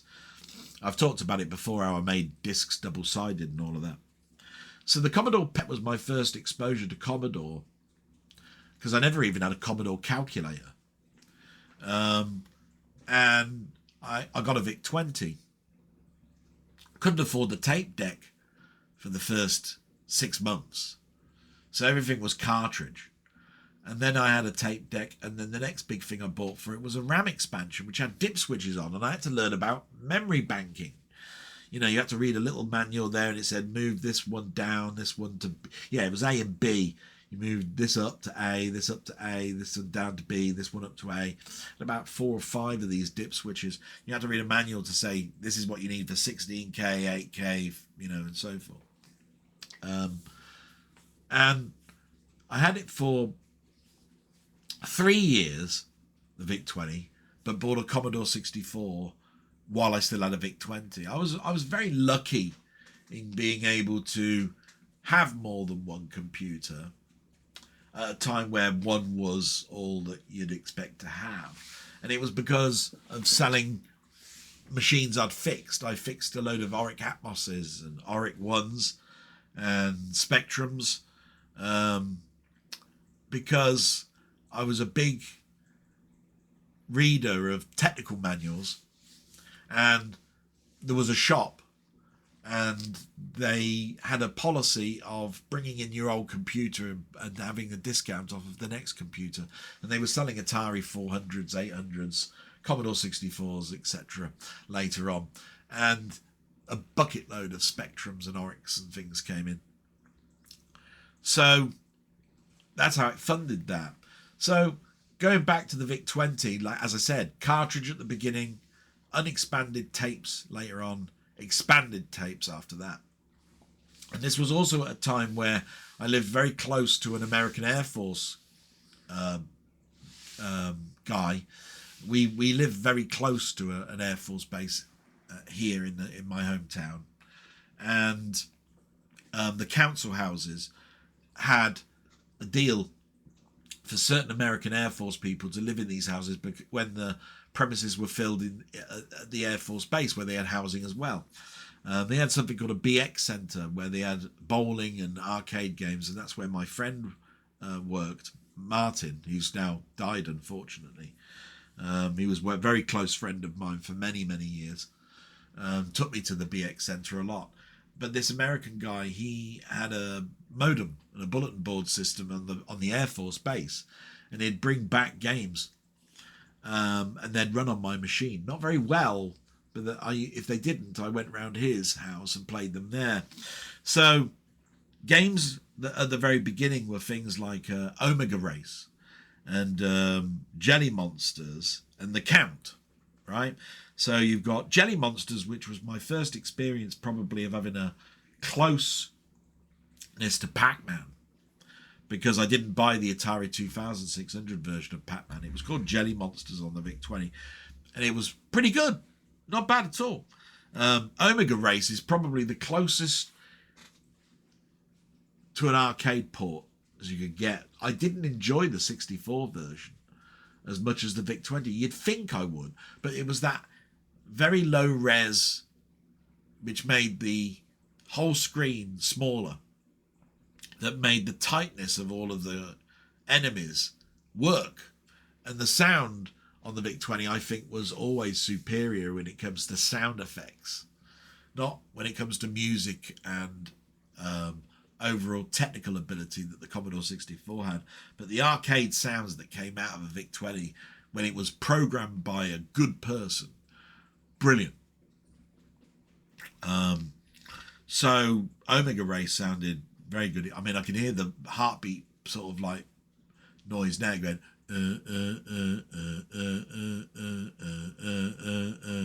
like this, while you were bouncing around the screen in your little vector asteroid type ship, destroying these enemies in a sort of like an arena that's supposed to be a race. Now, I wonder where the word Omega Race came from, because it's not really a race. It's like who survives more than anything. Omega Survival, something. Probably be better. And The Count was one of the early Scott Adams games I played. He did Adventureland and a load of others. And I remember all of the magazines, the adventure sections, talking about chigabytes and all sorts of stuff. Fell in love with Scott Adams and his adventures. But I had that on cartridge. And later on, I'd buy stuff from Jeff Minter, in particular Grid Runner and Matrix. And my probably first role-playing game would have been Sword of Fergal. Yeah, that was a good game. It's sort of like a rogue. The maze, the sort of like the dungeon that you're in, draws itself as on an eyesight type level. So you walk forward and you'd see the wall generate because you're close to it.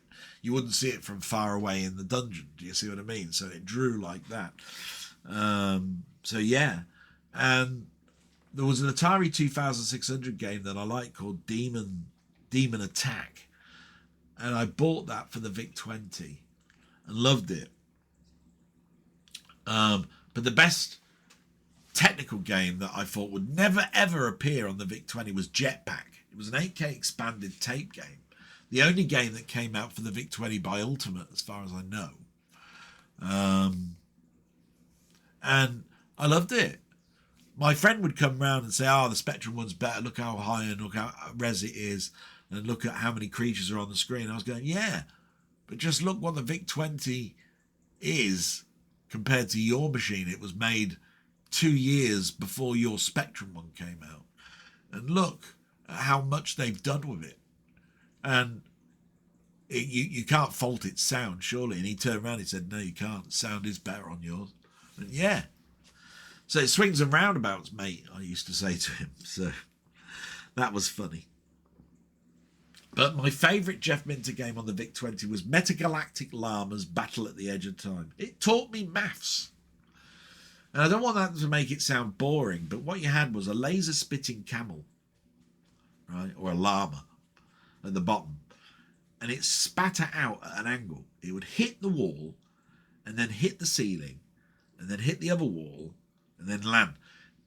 So you learned about obtuse angles, acute and obtuse angles, because as you move right, the spit angle would differentiate, and the force field, you had control of it moving up and down.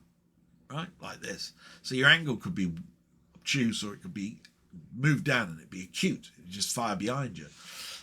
All this time, spiders are coming down on their webs. They get to a certain point, drop to the floor.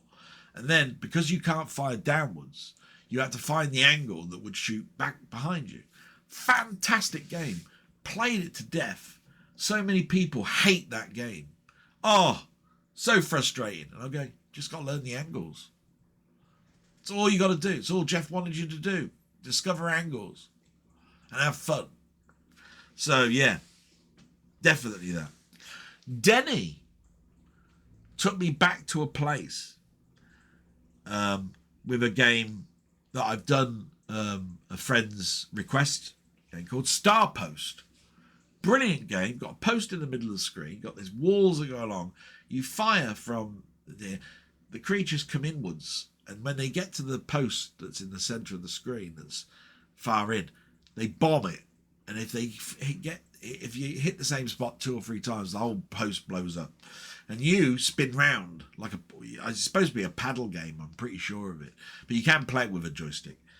And it's a spinner, you know.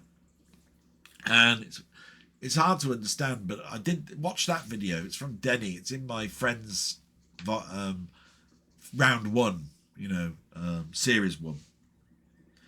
And I did a review of the only of one of many games, should I say, that I got from the BBS board from this American guy. And this one was called Mountain King. And I'd never seen anything like it. Little stick man going around.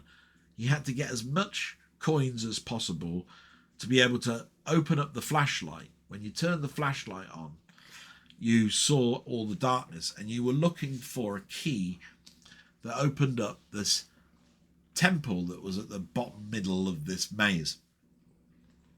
And when you're at the bottom level, a spider would come along and eat you. Otherwise, when you got this key, you went up, you nicked the crown, which is why it's called Mountain King. And you had to then leave this temple and get all the way back up to the top of the hill and put the crown on the top of this hill. So hard. Back in the day, I got off level 1. When I tried to play it recently, nowhere. But it played also Hall of the Mountain King. Is that Grieg? I think it is. When your flashlight was on and you were looking for the sort of like, it's called a flame. It's a dark flame, right? You go, how can you not see a flame in the dark? It's because it's a black flame, right? It's dark flame. And when your torch saw it spinning around, you picked it up. And then you had to get to this temple. It's very hard to explain. Mountain King, definitely. And I think there's a few there. I'd definitely say Star Post you need to look at. There's a couple of new games that you'd never think the VIC-20 could do. Hero is one. You'll recognise Hero from your Atari VCS days. And, of course, Prince of Persia's been done. Prince of Persia on a VIC-20, my God, man. How the hell? But yeah, Prince of Persia's been done. And there's a shitload of other home brews. Ponder will tell you about a game called Cheese and Onion. It's a platforming game. Wouldn't believe how great that is. I think there was a 16K game that I quite liked, which was a platforming game, a bit like Donkey Kong, really. I think it was called Bozo or Bonzo. Can't remember the name of that one, matey, so apologies. But if you ever want to know, Denny will have 100 named for you, right? I've not got that time because I could talk about Wacky Waiters, Arcadia, and all sort of not Manic Miner. Although there was a Manic Miner of a sort. Miner 2049 was brilliant. So many happy memories. A lot of them would have been cartridge at the beginning. Couldn't afford many. They were 20 quid back then. 1980. Shit. I'm old. 1980. Jeez. So you've put cheers and I wish your mum well. Edit, just seen this week's buys. Outland was glorious. Watched it after Ian's stream. It was a late night, but worth every minute. Yeah, it is. I'll talk a little bit about that later on. Salute, my friend, and thank you very much. Going to Jambon, he's put, hi Del. Jambon, we went to Pinfest and he's such a good friend of mine. Hi Del, how you diddling? Hope you're doing okay and managing your health problems as best you can and generally hanging on in there. Sorry I've been a bit quiet. We've been mega busy trying to find somewhere to live. I keep watching the first hour or so of your vlogs, then meaning to return and watch the rest and leave a comment, but then I just don't get round to it.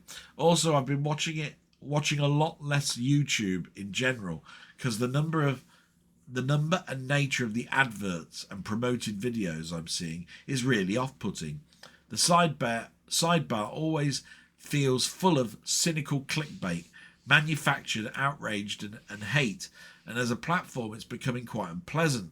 On the plus side though, it's been very nice to hear that even with how difficult things are, you and your mum have still been able to share little jokes and do nice things together, like watching the darts and getting fish and chips. You're doing a fantastic job of looking after her, and she's lucky to have you, so keep your chin up, mate. Anyhow, I have a question. Thank you very much for the kind words, that's brilliant. If you don't mind, you've got a question, and it's not been covered before. You always say that, bloody hell. Who would you most, at least, like to be stuck on a desert island with out of Bono, right, Sting, right, Morrissey, oh shit, and Phil Collins? Take care and all the best to your mum. Well, that's eclectic, isn't it? I mean, Bono, U2, Sting, Police, Phil Collins, Genesis, Morrissey. No. I think I'd put Morrissey in the least of those. But the others aren't that enticing. I think I'd probably have to go with Phil Collins because of Genesis. That's it. Wasn't a huge U2 fan. They did some great stuff. But most of that was late 90s, early 2000s, you know. Otherwise, I wasn't a big Bono fan. I mean, I saw him at Live Aid. So, you know. But Sting, he'd be interesting to talk to, don't get me wrong. Morrissey, never got on with Morrissey. So I hope that's answered your question. I think it would be Phil Collins, but just because of the Genesis link. Right, that's it. Salute, my friend. Thank you so much, and I hope you're well. And please stay in there. Stick with it, mate. You're going to get to the end of all those hurdles of yours. Wee Bob Art next. So salute, my friend. Wee Bob Art. He's put, hi, Del. Good to listen along. However, I watched most of this last week, so struggling to remember all the things you discussed. On a personal note, I'm not getting near doing videos either, art or personal. The main reason is an area to film in, so I need to look into setting up elsewhere like I used to. I was also working overtime, as I mentioned previously. Film TV shows I have watched recently worthy of a watch are movies. 1, Disturbing Behaviour, a 90s horrorish movie that is very much 90s. A bit slow at the beginning, but I find it a decent watch. Number 2, The Roses, which is a new romantic comedy, really funny and quite a different tale. Quite a different take on the genre. TV show Task is a 7-part, 1-hour episode. FBI investigating robberies, but are taking place against a biker gang, starring Mark Ruffalo, which is a brilliant actor. He plays the Hulk. It is very character-driven TV show, which I highly recommend. Brilliant. I might have heard of that actually. On a Monday, I turn on Radio 5 at around about 1 o'clock, and Naga, that's her name, Naga, does must-watch TV, and they talk about, you know, things like celebrity traitors and all of this sort of stuff. But they talk about a lot of these shows on Netflix and Sky and stuff. So that sounds brilliant. So your question, earlier this week and during the year, I quite often go back and listen to your Christmas talks with Ian and Denny. With everything going on in life, do you think you'll be planning something similar or even just a short one? Edit, I mean to add the best wishes to you and your family. That's fine, matey. But when it comes to that, yeah, it's on board. We've correlated a day, and it's bound sure to happen, pending explosions and problems. So thank you very much, my friend, and salute. And I'm just going to go and check on my mum again, and I won't be long. We've been going quite some time now, so doing quite well, I think. Back in a moment. So sorry about that. I had a little bit of a knock at the door. I had to help my sister. But we just had Wee Bob Art, and salute to him. Got a great channel. Go and subscribe and look at that. Brilliant. As he says, with work, it's been a bit difficult doing some stuff. I appreciate that and understand it. But there's a ton of stuff. I need to do more drawing. I used to like doing that. I'm never very good at drawing. I used to do more editing, you know, like restoration work of comics using Photoshop. But I bought Rebella to, you know, and put it onto this laptop here, which has got 3 touch screens. It's got a pen. So I ought to do more. Especially as I used to love drawing anatomy. Because of John Romita, really, John Romita Senior, you know, Spider-Man. You can see the McFarlane one up there on the wall. My Romita one is over here. You can't see that. But it's 100 times better than that. But that elevated Spider-Man to bloody great heights. But anyway, we get to one of my biggest supporters, Ian Hill, The Ramblings. And if you haven't subscribed to him, well, why not? I have no bloody idea. Fantastic bloke. So diverse with what he talks about. The only thing he doesn't talk about, which is one of my passions, is games. Because he wasn't part of that era. I have a little in-joke on with him because he's about a year away from becoming a pensioner.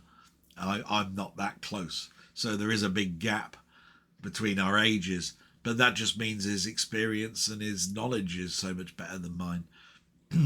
But anyway, let's see what he's put. He's put, "Hi Dowboy, hope you and your mum are doing okay and just getting through each day. Hopefully without any problems just popping up," which they tend to do. I think it's got ridiculous that you're still not allowed to drive. All the red tape involved is daft. There is never any common sense, and we've talked about that a lot, yeah. We had another great live stream together. We do every Wednesday. I don't know what I'd do without Wednesday. I always look forward to it. Wednesday wouldn't be the same without it. Yeah, it wouldn't. I don't know what my Wednesday would be without that.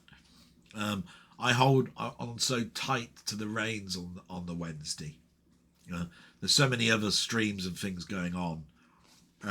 It's such a sad thing. But the numbers that watch it afterwards are healthy. And that fills me with joy.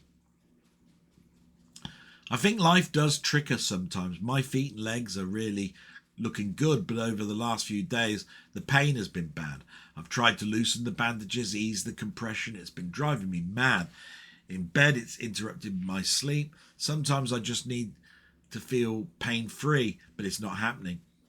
Films, as always, are a great way of distracting my mind, so I watch quite a bit. I watched all of the Halloween 1978 series of films and the trilogy from 2018. Loved seeing the original ones with Jamie Lee Curtis and Donald Pleasance. It was good to do this, since I tried to watch the Friday the 13th series more. I definitely think The Nightmare on Elm Street are a much weaker set of films, though Freddy Krueger is an iconic character. I'd have to agree a little bit with that. I think Jason sort of like got diluted a lot, more than Krueger. They're both, in their own rights, got their strengths and weaknesses. But you know more about horror than I do. You and Mondo Chelovic just about helped me with horror. I watched Centurion, a 2010 directed by Neil Marshall, who had directed favourites of mine, Dog Soldiers 2002 and The Descent 2005 and Doomsday 2008. The Centurion was set around Hadrian's Wall and was about what happened to the Ninth Legion, which disappeared. I was impressed seeing the Picts portrayed and their own culture. They effectively stopped the Romans conquering their country. It's an important part of Scottish history. And I need to go back to the live stream because I was looking after my mum when you were discussing films. And I haven't got The Centurion. I do have The Descent. I do have Dog Soldiers. I think I've got Doomsday as a Blu-ray that I bought for about £2 or £3. Yeah, because I think it's a dystopian type film. Yeah, if I remember rightly. So I think I've got that. My question this week, it's difficult, but if you could change a major event in history, and it has to be a major one, right? Okay. What would it be? Think about the consequences of how the world would be today. I think that's why I love the sci-fi series Sliders so much. And I tell you what, that's a trope used in comics all the time. In Marvel, it was called What If. Okay, what if somebody else picked up the hammer of Thor? What if somebody else was bitten by a radioactive spider? What if somebody else became the Hulk? All of those things. They're all history changing. And it's what makes me think I wouldn't want to go back in time and change anything. Change nothing about my life. As much as I can think of events where I go, I should have turned left here when I turned right. My God, that's such a difficult question. The first one that comes to mind is JFK, the shooting of. And then I think to myself, what's come out afterwards? And what would it mean in history if I stopped JFK getting shot? Or if that event never happened? Doctor Who was altered. You've got the Vietnamese War. I mean, the Cuban Missile Crisis was while he was alive. But you can imagine to his family what JFK Jr. got shot, whether he'd still be alive. The Vietnamese War is probably the biggest thing that would change. But you'd have all sorts of things going on. The black movement, all of that sort of stuff. He would see the landing of the moon, us landing on the moon. Would it have happened quicker? Don't know. There was so much emphasis of getting man on the moon to honour JFK that I think to myself, it might have slowed down. So that isn't going to be a good one, is it? What about the what was it called? Was it the Greenwich Tower fire, which devastated and killed so many people, and highlighted how lagging is used in tower blocks in London. And as much as if you stop that, I just think to myself, all these people would still be living in death traps. So that's not good, is it? And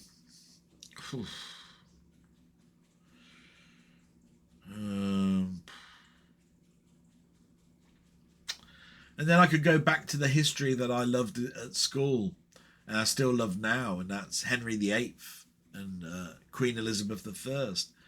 What if Henry VIII had a boy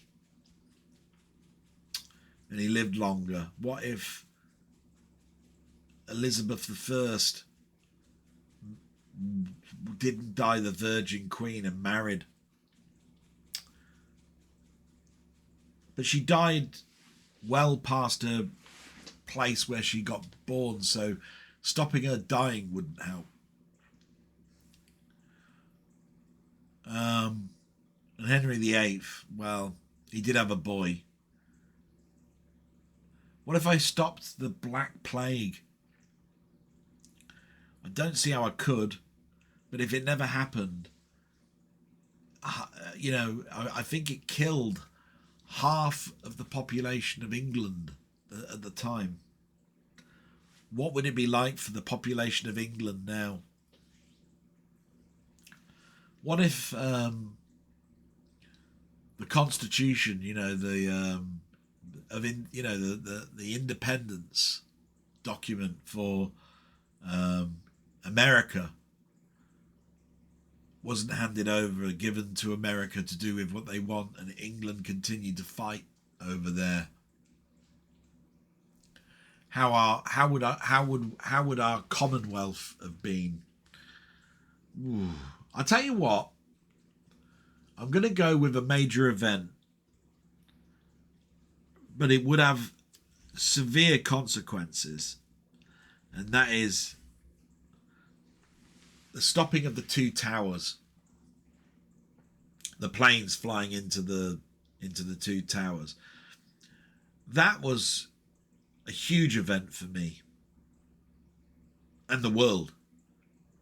Shocked the world, and good came out of it. But when I think about those people that lost their lives, because, you know, I mean, what if you stopped Hitler? I mean, what if World War II never happened? All of those sort of things. I mean, there's so many consequences. But with the Twin Towers, we'd still be going after Bin Laden and all the terrorist stuff.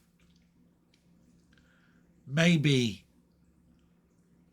we wouldn't have had our own 7/7 disaster with all the buses being blown up and stuff. If we could have stopped that. So I'm going to go with the two towers. But I have to repeat here, that's a very difficult question to come up with on the fly. And a brilliant one from Ian. So thought-provoking. I think I've mentioned the consequences if that never happened in as good as I can on the fly. There are so many events. And you could even do some littler major events. You know, but that's, you know, the bombing at a concert that we had 5, 6 years, 7 years ago, stopping COVID, which was a major event, and my granddad might still be around. I could make it very personal, but I'll go with the two towers. Yeah. I don't know quite what the consequences of that would be, but I think we'd still be trapping the terrorists. And it could well aid with the bombings that we had on the buses on the 7/7. Yeah. Brilliant question. Thank you so much, Ian, and thank you so much for being one of my biggest supporters. I'm such a supporter of you. I wish your channel would grow even faster. I know you tried to make mine, but it's a lost cause. But that's fine. I'm still here, still doing my blog. So, you know, salute, my friend. And we'll go to Carl Todd, who's next. Let's hope the questions aren't too complex. Hi, Del. I'm finally getting around to adding my comment, and it's Sunday already. So you did it this morning. Wow, God. Time has flown by again, and it's been a hectic week since I've been pulled backwards and forwards working for different teams. Can't complain, though, because at least I have a job. It's late, so I will jump to some questions. Number one, what are your favourite demos on the Commodore 64 and the Amiga? Oh, wow. Now, I must admit, the demos that I saw tended to be cracks on games. I was never a big fan of the demo scene on the Amiga because I watched so many of the C64 ones because of the American Air Force guy that had a bulletin board, and they were filled with Rob Hubbard sort of like music, you know, menus where you could play just the tracks of stuff, or tracks that never got released and stuff like that. And they were full of wavy line text that went across the screen, or spinning cubes, or whatever. And the Amiga had the same. So the best person to ask that question to is Mainmeister, who actually demonstrates some of these demos, and even my friend Colin Jones, aka Ponder, who does a broadcast on a Sunday on a sort of a radio type nature. He demonstrates some brilliant VIC-20 demos. There's a brilliant one that he shows, which is really quite long. It's about robots on a planet. It's great. So I've not really got a good answer for that one. So I'm hoping the next one I can give you a good answer to. He says, 2, excluding arcade games. Oh, by the way, a demo that's just thought of. Mainmeister did demonstrate an American anime type demo done on the Vectrex. Wow. I was so impressed with that. It was a well-known demo that was done on the Amiga, ported over to the Vectrex system, and you wouldn't believe it could be done. But wow, it was brilliant. It was like dancing, sort of like music in the background, a dancing character that's made out of little pixels, little dots and lines. Looked amazing. Number 2, anyway, you've put, excluding arcade games, what are your favourite computer console games that are based on a TV show or film?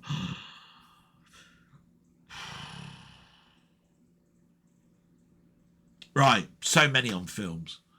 In the early days of the PC, let's see, we had Star Wars TIE Fighter, or TIE Fighter versus X-Wing. Brilliant. 64, I remember one Christmas loving Ghostbusters. It's such an oldish, boring game now, I would think, to many people. But I had great enjoyment playing that Christmas, 1984, Christmas of 84. Brilliant. I played on the PC an RTS game, a real-time strategy game based around Lord of the Rings. And they did follow it up with Lord of the Rings 2, which expanded upon it. But having the whole landscape of Lord of the Rings and watching Bilbo go across, heading towards the mountains of Mordor, is it? That was good. In the arcade, Star Wars, the trench run and everything, done in vectors. Brilliant. There was a first-person shooter that was very close to when Quake and Doom were out, called Alien vs. Predator. Was it Alien vs. Predator 2 that I actually played the most? But that was brilliant, because there was even one where you could play as an alien, play as the Predator, play as the human commando, and they all had their own different traits.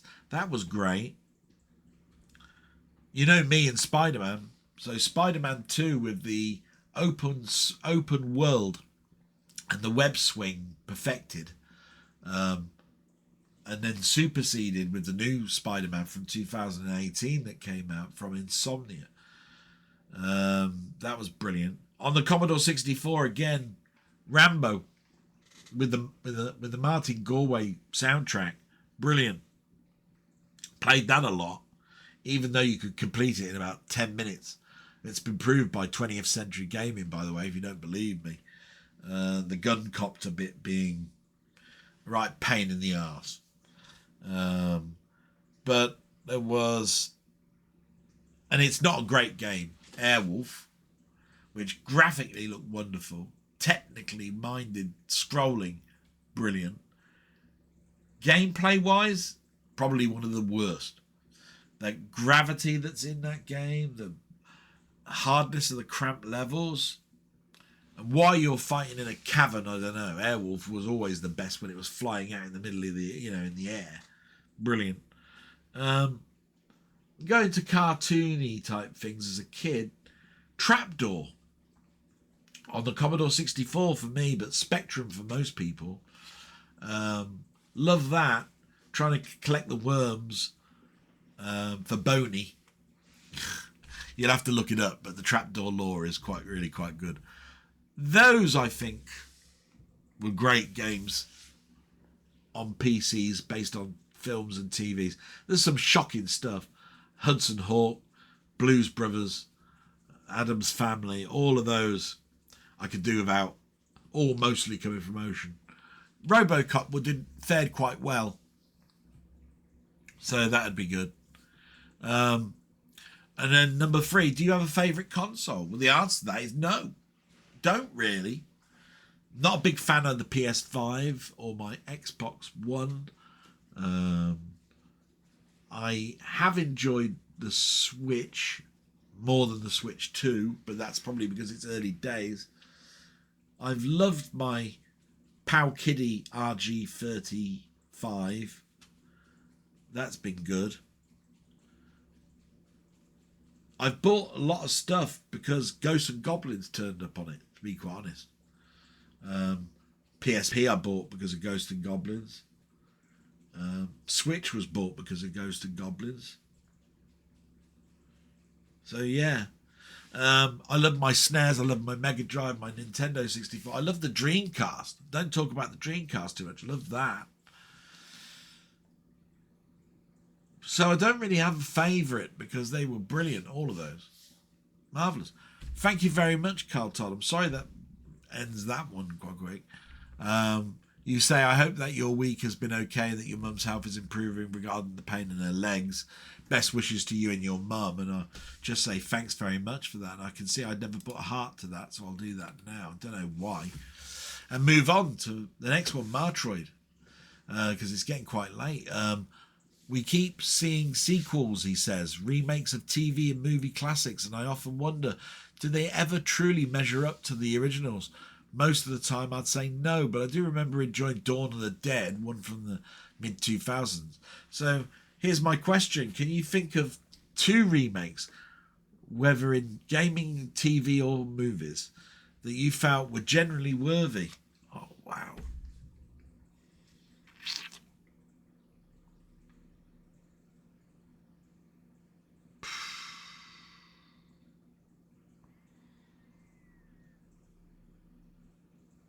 Yeah.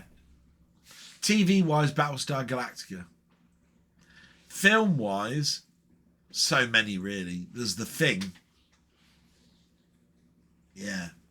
The Thing from Another World is so much better as John Carpenter's The Thing. Battlestar Galactica, the new one, had the world gripped. So I'm going to name those 2. They come to mind. And we're getting towards the end now. It's the last one, Colin Jones. And he's put, and it's Salute, my friend, and I'm sorry if I cut that short a little bit, but I must admit I can't. It's getting on a bit, and I can't think of too many, but film-wise there's a lot more. Colin Jones has put, I have seen Timothy West and Prunella Scales once on either the Balmoral or the Waverley. None of us approached each, though we just left them to enjoy themselves. That's brilliant. Yeah, because I didn't meet them either, but I saw them in my hometown with a town crier when they were doing their canal journeys. Nice to hear some good things about your family. Really uplifting. Thank you so much. And it is, to be quite honest. Can you forward mail from work account to your personal account? That's how I got around locked attachments. No, it wasn't more about the locked attachment. You did use that word and it was wrong. It was more to do that PDFs aren't supposed to be edited. And in Word you can, but I don't have Word on this PC in particular because I haven't installed it since it was rebuilt when I had that crash on my hard drive. And I didn't have the Adobe suite either, so it was difficult, but I got round it. I had to use an old work USB stick that doesn't get blocked by a USB port blocking it because it's not a recognised device. It's called a Kingston memory stick, and it's like a USB pen, and it's got protection on it. There, if you put the password in 3 times incorrectly, it wipes the pen. So it's quite high security, but it's geared to work on the laptop because it's a work USB stick. So I managed to get it to take the file off, put it on there, scan it, let it get downloaded, and then it got edited on. So yeah, there was some stuff there. And the DVLA is demonstrating new levels of incompetence. Yes, they are. Sending my regards to your mum as always, and thank you, and I'll pass that on. Blimey, I didn't realise there were backports of the R360. Yeah, it was in this YouTube video. They ported across Space Harrier over to it. That was brilliant. Regarding Technoparrot, it's Windows only, and the games it plays are too new for my liking. Not tried it under Wine, that's by the way the Windows sort of like interface for Linux, because none of the games are those I'd actually play, though I've just done a quick search, and while people have tried, none have seemingly been successful. My preferences is the late 1970s and up to mid 80s, and I have to agree with you a little bit, but when I was watching this video, it did have things like Chase HQ on it, and I just wondered to myself, wow, that looks so much superior to the version that we had on the 8-bits in the arcade, that I'd have liked to have seen that. So yeah, you've put my question, have you ever worked shifts? If so, what's the worst shift you worked on? I worked on shifts all the time when I was working on service desk, and I did that for 20 or nearly 30 years of my life. I had to come in early sometimes to fix the audit trail on doctor's surgery, where the programmers have been working on it overnight, and they needed the database copying back across. But every time I worked on the service desk, I had shifts that I started early, shifts that I started later, so I could work into the night. And that's my shift pattern, other than when I worked in a factory in the stock room, that I did do a lot of night work through choice. And that's all of that. That's brilliant. One more break then, and then I'll be back to do the shout outs. Sorry, I have to say, it wasn't supposed to be the shout outs. It's supposed to be watched on YouTube. I don't know why I said that. So I'm just going to go and check on something, and then I'll be back. And I'm sorry for that break. I had to go and help again. But also a blip came up on my phone. And it's from a blog from a couple of weeks back. And it's from Dave's Retro Games Played Badly, which is bloody a brilliant YouTube channel. And a really terrific, nice guy. I'm just hearting it now. And I wanted to read it out. So it says, firstly, apologies for being away so long. Our work has been flat out for months. Noticed the weight loss immediately. I've lost a fair bit also, just under 15 stone currently, hoping to get back down to about 14. Yeah, I don't know what to say about the weight loss. It's been a lot of stress related recently, but there is a medical condition behind it as well. And yeah, it's, I don't stand up very often, but it's a lot of weight. If I do that, you can see how much weight has sort of gone, and it's not really flatlining. It's less now than other weeks, but maybe that's a good thing. But yeah, I think a lot of people have noticed it around the face a bit. Had forgotten all about Manimal. Yeah, it's terrible. I shouldn't even mention that name, Manimal. No, it's bloody awful. Regarding the Lotus and the Maxi, don't they have the same door handles? That's exactly, if you're actually seeing the next week, the question was answered. That was the answer I was looking for. Thanks for keeping me company, mate. Hopefully it won't be as long a gap as next time, and I hope so also. But I do understand, my God, man, you've got so many little projects going on.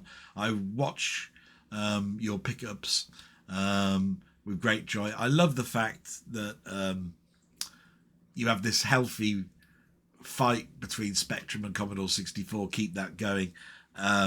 You know me, pro 64, even though I love the Spectrum. I think you have an understanding of the Commodore 64. I think you like a lot of them, but you're very pro Spectrum. It's fun. I like that. It's tongue-in-cheek. That's what I like about it. I also like it, actually, when you're having a beer, you're drinking, and you have those big monitors, and you have that lovely vertical one matched with the normal size, bloody massive TV that's the normal landscape mode. And I just love it when you're just showing all your stuff off. It never comes across as, oh, look what I've just bought, with people not having money. It's never come across like that to me. It's great because I see so much diversity with the magazines and stuff. So I've put that away because we've got to get now onto the last bit watched on YouTube and the two other sections. As you know, what I watched on YouTube, there's 4 ones that I purposely watch every week, and that's This Week in Retro, Tech Moan, Gadget Show, and Chronologically Gaming. Tech Moan didn't do anything this week. He sometimes does it on a Sunday, but I've checked and there's nothing there yet. But that might change. But sometimes he does have weeks off. His editing is astronomical, so I'm not surprised. There's so much polish in his stuff. It's why he's got thousands and thousands of viewers. This Week in Retro, they did their 3 sections. Blast from the Past, which was about the Sound Blaster. Fight on Ted, which is more about the reasoning behind a Commodore 16 and Plus 4 because of the TED chip. And Mod-tober, which I was aware of, which was music in October with mod trackers, which I listened to a few, and I thought it was a great idea and great. And there's one guy, Hoffman, I think his name is, that did some fantastic stuff. I had more to say about the Blast from the Past because they were talking about a Kickstarter that Sound Blaster are coming out with, creative, should I say. And I had to mention my nostalgia with the Sound Blaster because I had a Sound Blaster 16, 32, 64 gold, and a live. And I was heavily into MIDI. And I think that's what's missing from cards these days. Yeah, you can do software MIDI.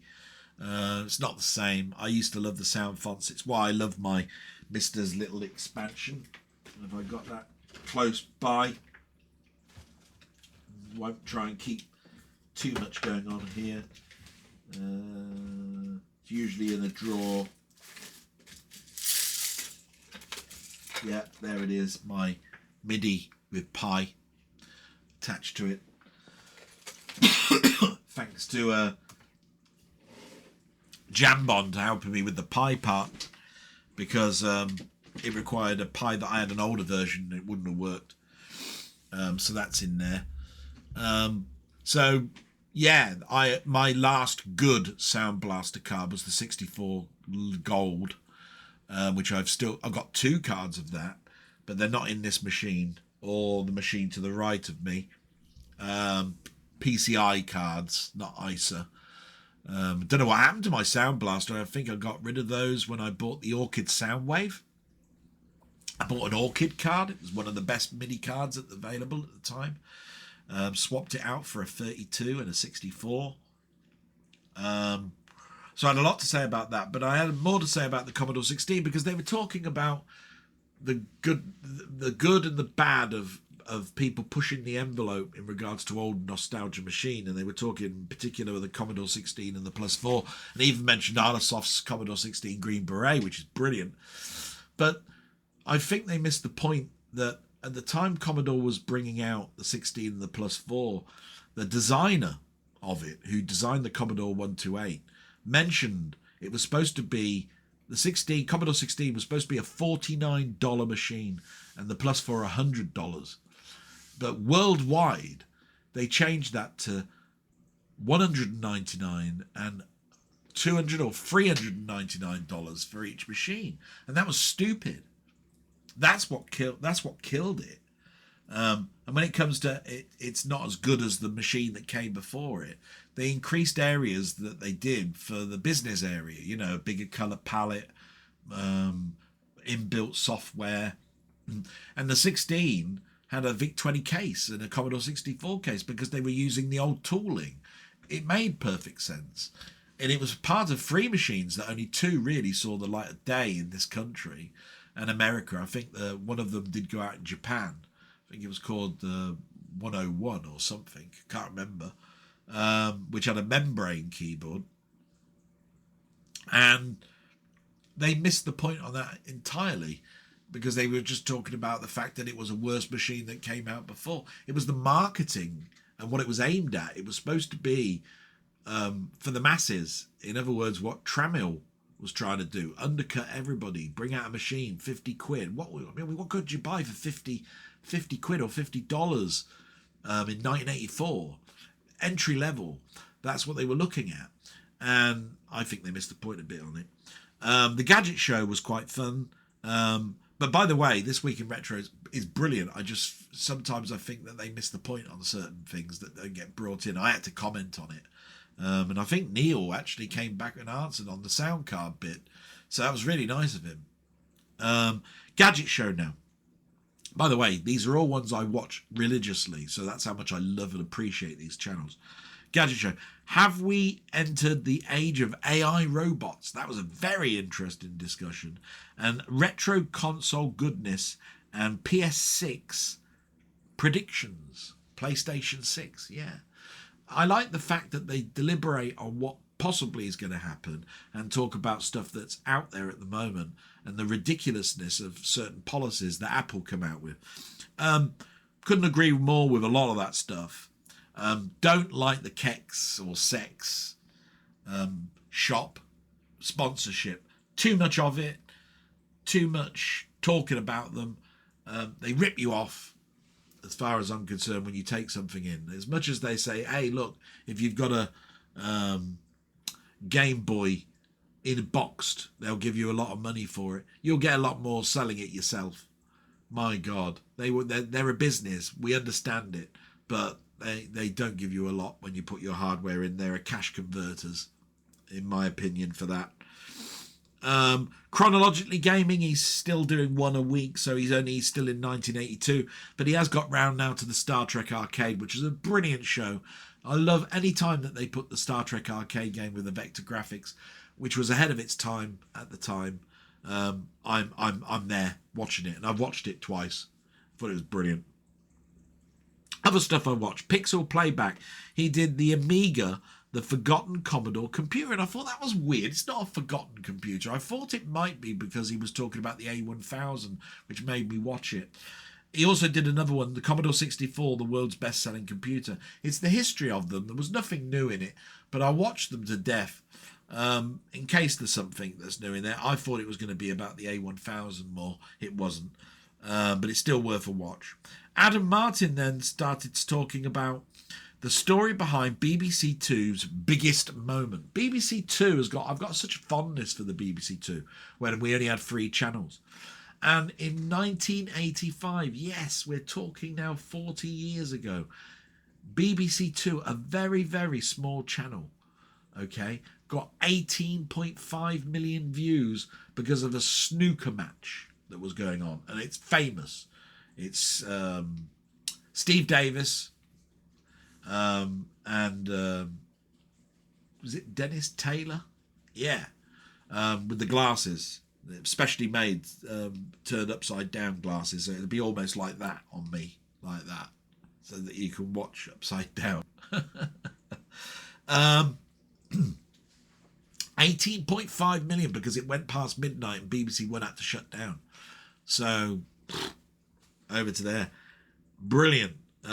Such fond memories. And he talked about Pot Black and a number of other shows that were hits on that on BBC Two, because it was the first channel to broadcast in colour because of Wimbledon, and that was back in the 70s. So yeah. Then we got Dan Monroe Movies, Music and Monsters did Whatever Happened to Wonder Woman. So I was interested in this because I know the history of who wrote Wonder Woman, and he invented the polygraph, or helped design it. But he had such a weird, I mean, he had 3 women living in his house that he was having, you know, relations with, and he was into sort of like bondage and stuff. Very weird guy, psychologist. But it's where he came from, the wand of truth, and you know, the magic lasso of truth, and all of that sort of stuff comes from. It's because of that, and it's why Wonder Woman was so hard to keep going when they found out about his private life. So it's very interesting to watch that. Then you've got the Watcher on Who did the downfall of the Cybermen in the 70s. Yeah, Doctor Who and the Cybermen. They were so powerful in the 60s. When they first came out, it was the regeneration of William Hartnell to Patrick Troughton. Patrick Troughton did 4 Cybermen stories, if I remember rightly. 3 of them were classics. 1 was not so. I think The Wheel is the one that's not so great, but he did the Moon Base, The Invasion, Tomb of the Cybermen. Yeah, so there are 4. One of them is missing a lot of episodes. But in the 70s, Pertwee didn't have them at all. Probably because it was set on Earth so much, and it was a different direction with Unit. And then they came back with Tom Baker, and they were such poor stories. There was one in the very first season, I think, of his tenure, 7-year tenure as Doctor Who, which talked about mining gold and destroying this planet that's abundant in gold, because gold is the Cybermen's Achilles heel. It's a pretty poor story. And there's another one as well in there. So that's what really happened in the 70s, because then you go to Peter Davison, that's the 80s. So there was only 2 stories, I think, in Tom Baker's, and they were both pretty poor. So it was the downfall of the Cybermen from what they saw. And of course, Kit Pedler, who co-wrote the Cybermen, was in development of his own show called Doomwatch. So that was interesting, and I liked watching that. And then this was purely nostalgia for me, and it was a channel called Today in the Space World, because I'm heavily into space. And it was, and people who know me know anything that talks about Voyager. It was called How Far Away Are the Voyagers Now? And I saw a video about a couple of months back that tells you that one of the Voyagers is 1 light day away. This one was more talking about where they were in space compared to how far away they are, and what powers Voyage those Voyager probes, and what will happen when that power runs out, because they're never going to leave the sphere that they're in at the moment, and you know, the likelihood of them powering up is nothing, because it now takes, like I say, a light day. It takes the sun's light a day to get to them. The cameras are all switched off. There is just telemetry data now pretty much coming from them, and it takes a whole day now for it to actually reach us, and a day for us to send a signal back. So the likelihood of them not hitting something or whatever, but they are in a big sphere belt, that is just expanse that we know of. But then again, there's the unknown. We don't know, do we? And they might just collide with asteroids, comets, whatever. So that's interesting. I like that. That was great. That was watched on YouTube. Then you've got film, TV, and soundtrack YouTube. And we've always got my friend Ian Hill, The Ramblings. My God, man, what a stuff he's brought out. So he's done his top 5 war films, 2013 to 2019. Doctor Who review of Ghostlight, brilliant Sylvester McCoy story there. X-Files review, season 5, episode 4, and Live with Me on Wednesday, brilliant. So you've got a ton of stuff there, and it's only getting larger and larger, so a lot there. Mondo Chalovic Movies, it was patrons only week, so I'm not a patron. I don't do Patreon, so it's a shame, but great for those people that have got that. Not knocking it at all. He's my go-to guy for horror, so that's brilliant. So I'm looking forward to next week. There might be a video then. Through the Lens, couple of reviews. Begonia, saddest movie of the year, he calls it. That's a great watch. He'll tell you the reasons why. And did some shorts on Predator Badlands, which is a new film that's out.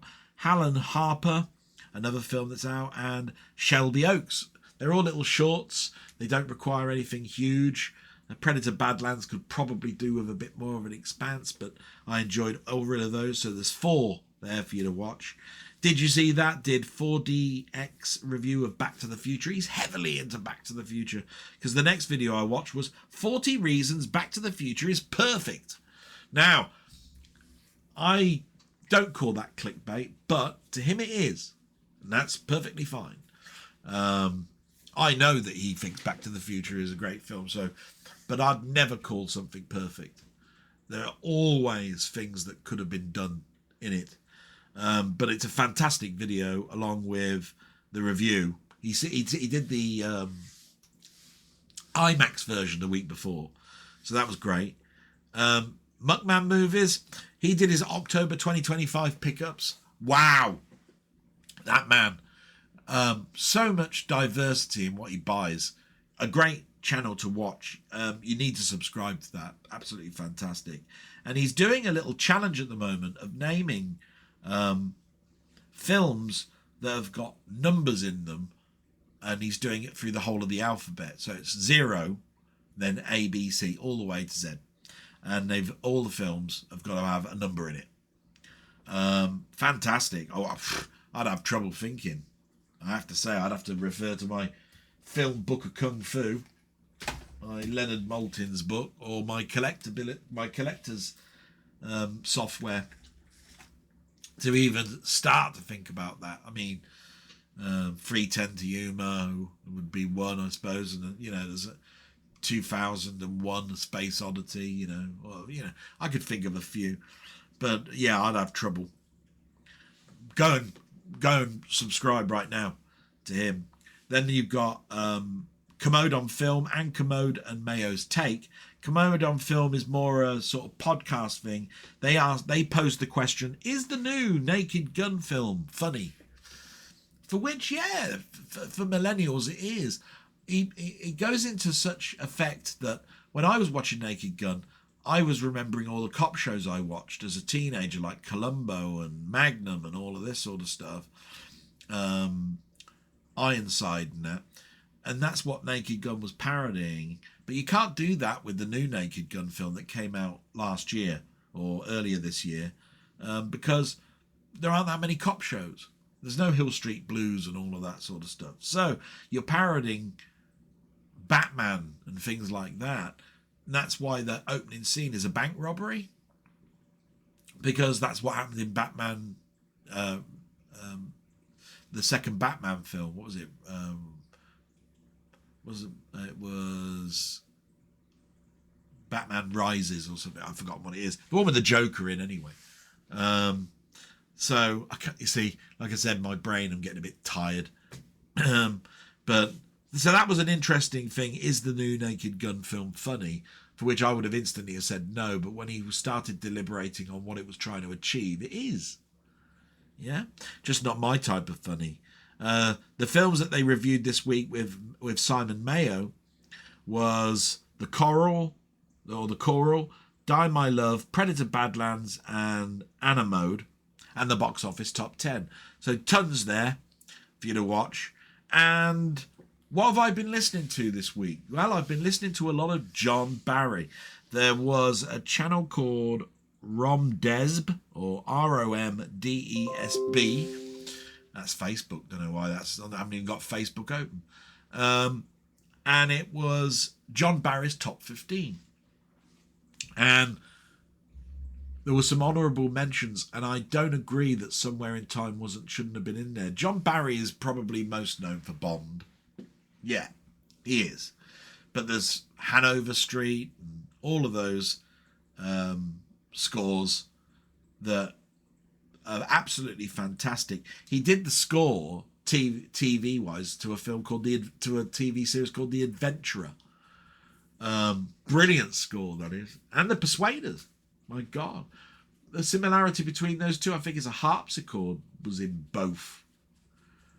But he's a jazz musician. He goes back to a film called The Beat Girl, I think. I haven't got that score. I think I've got the film. It's got Christopher Lee in it. I remember rightly. My God, now my memory is going off on a tangent. I'm pretty sure it's a 1960 film. John Barry, what a composer. What a loss. He's dead now. I mean, he died, I think, in the same year as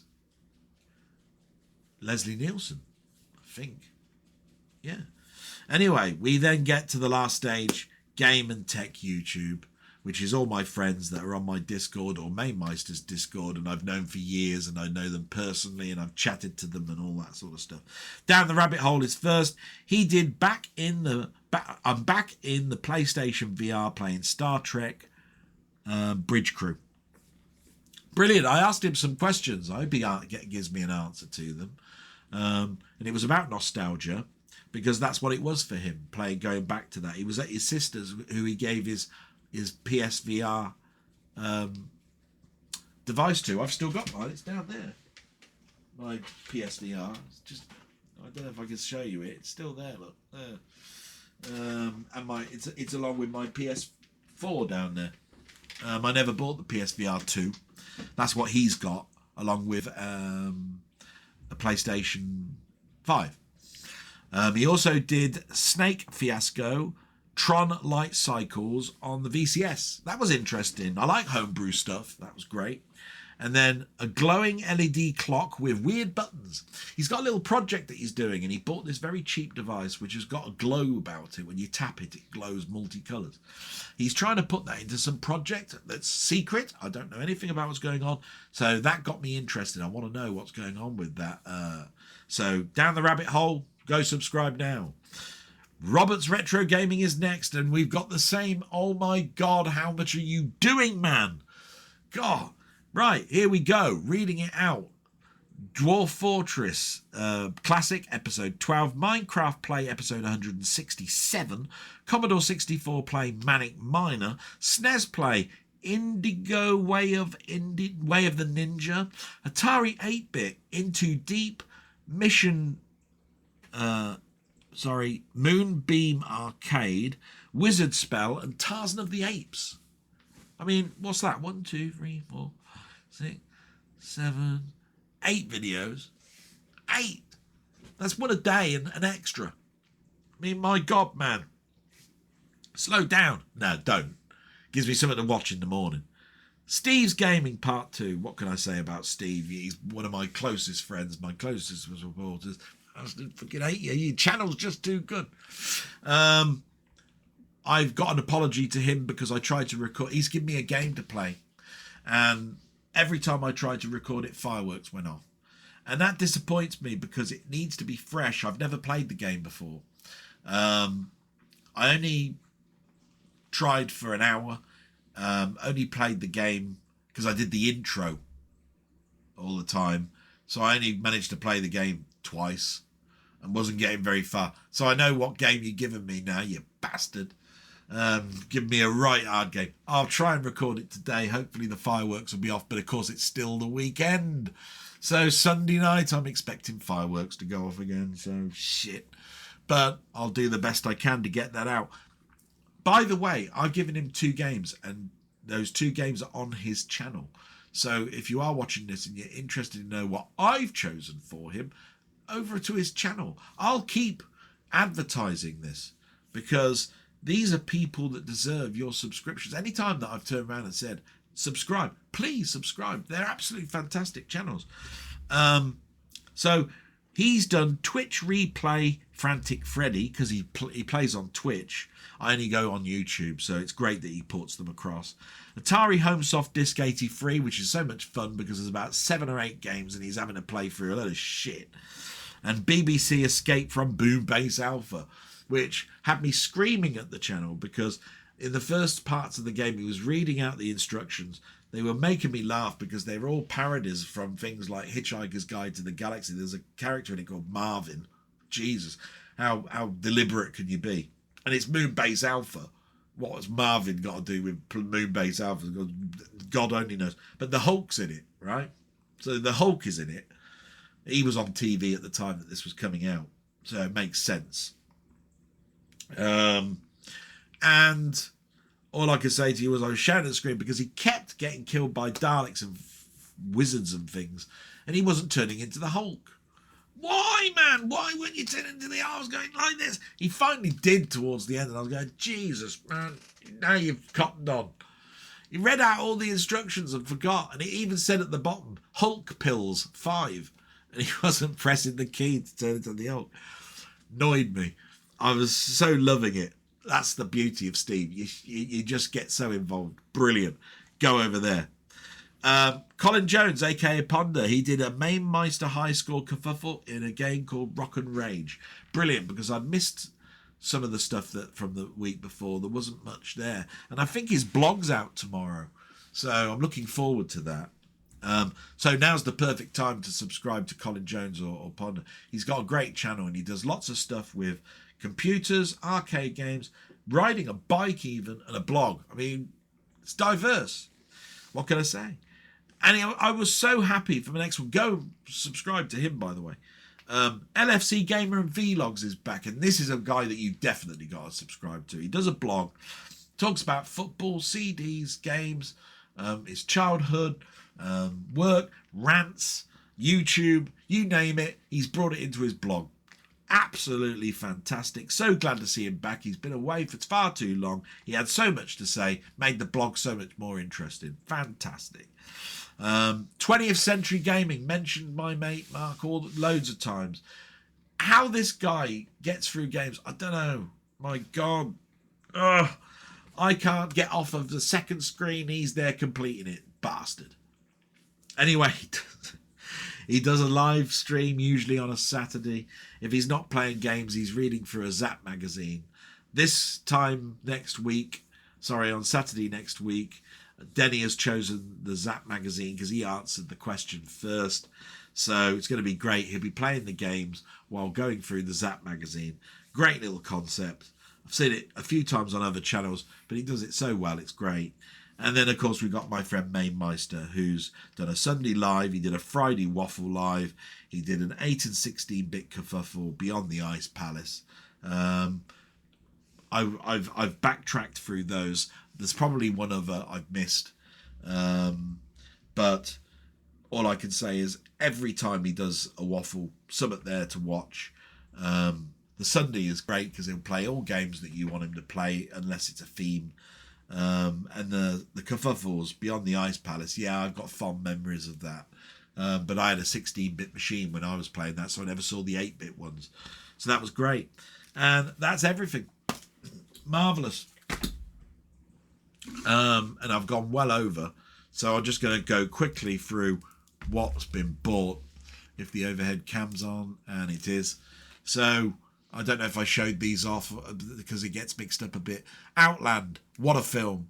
I've had this on the HMV silver label for years, and now I've got a 4K of it. An absolute blast if you like High Noon, the film High Noon, or the book High Noon. And want to see it in space with Sean Connery. Peter Hyams, other great works of Peter Hyams. Capricorn 1, fantastic film. It's quite long, but the time just goes by so quickly. Gotta get that. Outland, for definite. What else we've got? I'm into spaghetti westerns at the moment, so I bought the Hellbenders. And that's because I went upstairs and I found some of my records that I've got upstairs. All of the westerns that I bought this week, which you'll see a couple of, have got Ennio Morricone scores in them. This is a spaghetti western that I haven't seen, so I'm looking forward to that. I mean, look at it, it's lovely. Really looking forward to that. Edward Scissorhands Steelbook. I might have shown that last week, so I'll just go quickly through that. The case looks nice. Edward Scissorhands, soft spot for it because I saw it when it came out. It's probably not aged well, but it's got Vincent Price in, so what more can I say? An Arrow version of In the Mouth of Madness, which I think is a little John Carpenter gem of a film. He went on to do, after this, I think, Village of the Damned, which I think is quite good, but that's probably because of Christopher Lee. But In the Mouth of Madness is great. I won't spoil the plot for you. A Fistful of Dynamite, another spaghetti western that I bought this week from Eureka. Again, part of the sort of like Sergio Leone's sort of stuff. Not talked about as much as Once Upon a Time in the West. It isn't as good, but it is a good Leone film. Then you've got The Great Silence, which I've got a bit of contention with. I saw this digitally and liked it so much I bought this week. And it was quite expensive because it was the one that's the special Blu-ray edition with the booklet. And it's supposed to come with posters, lobby cards, and a slipcover. And they've sent me this one. No slip card, no poster, because it's used. And it is cheaper than buying on eBay that sell it for $39.99. I got it for $19.99. But I wanted the special edition because I loved the music in it so much, and I've heard such great things with the story, and Klaus Kinski is in it, so it should be pretty good. And I've got that version, so I'm waiting for a reply from them saying, "Oi, where's my other stuff?" And the last one is Formula One, the movie. Looking forward to this one. If you're not into Formula One, you won't like this, but I think it's equally as good as the other racing films that have come out. Probably even better with the camera work in it. Really looking forward to it. And it did really well in the cinema, earning sometimes, I think, in certain territories more than the Fantastic Four and Superman did this year. It's been on Apple TV to watch, but you can now buy it on physical media, so I bought that. And that's that. Thank you so much. So close to 3 hours, so I must end this. Please be good to yourselves. Thank you so much for watching. Thanks in advance for people that thumb it up or subscribe. You make my day. Life goes on. Every day I consider now the new norm. It's probably why you see my demeanour is still trying to be happy. It's very difficult. My sister and I are battling through this, and it's a losing battle, but we remain positive all the way through it. So thanks to my sister for being as helpful as she possibly can, and I'm hoping I'm helping her. With that, salute till next time. Thanks very much. Bye-bye.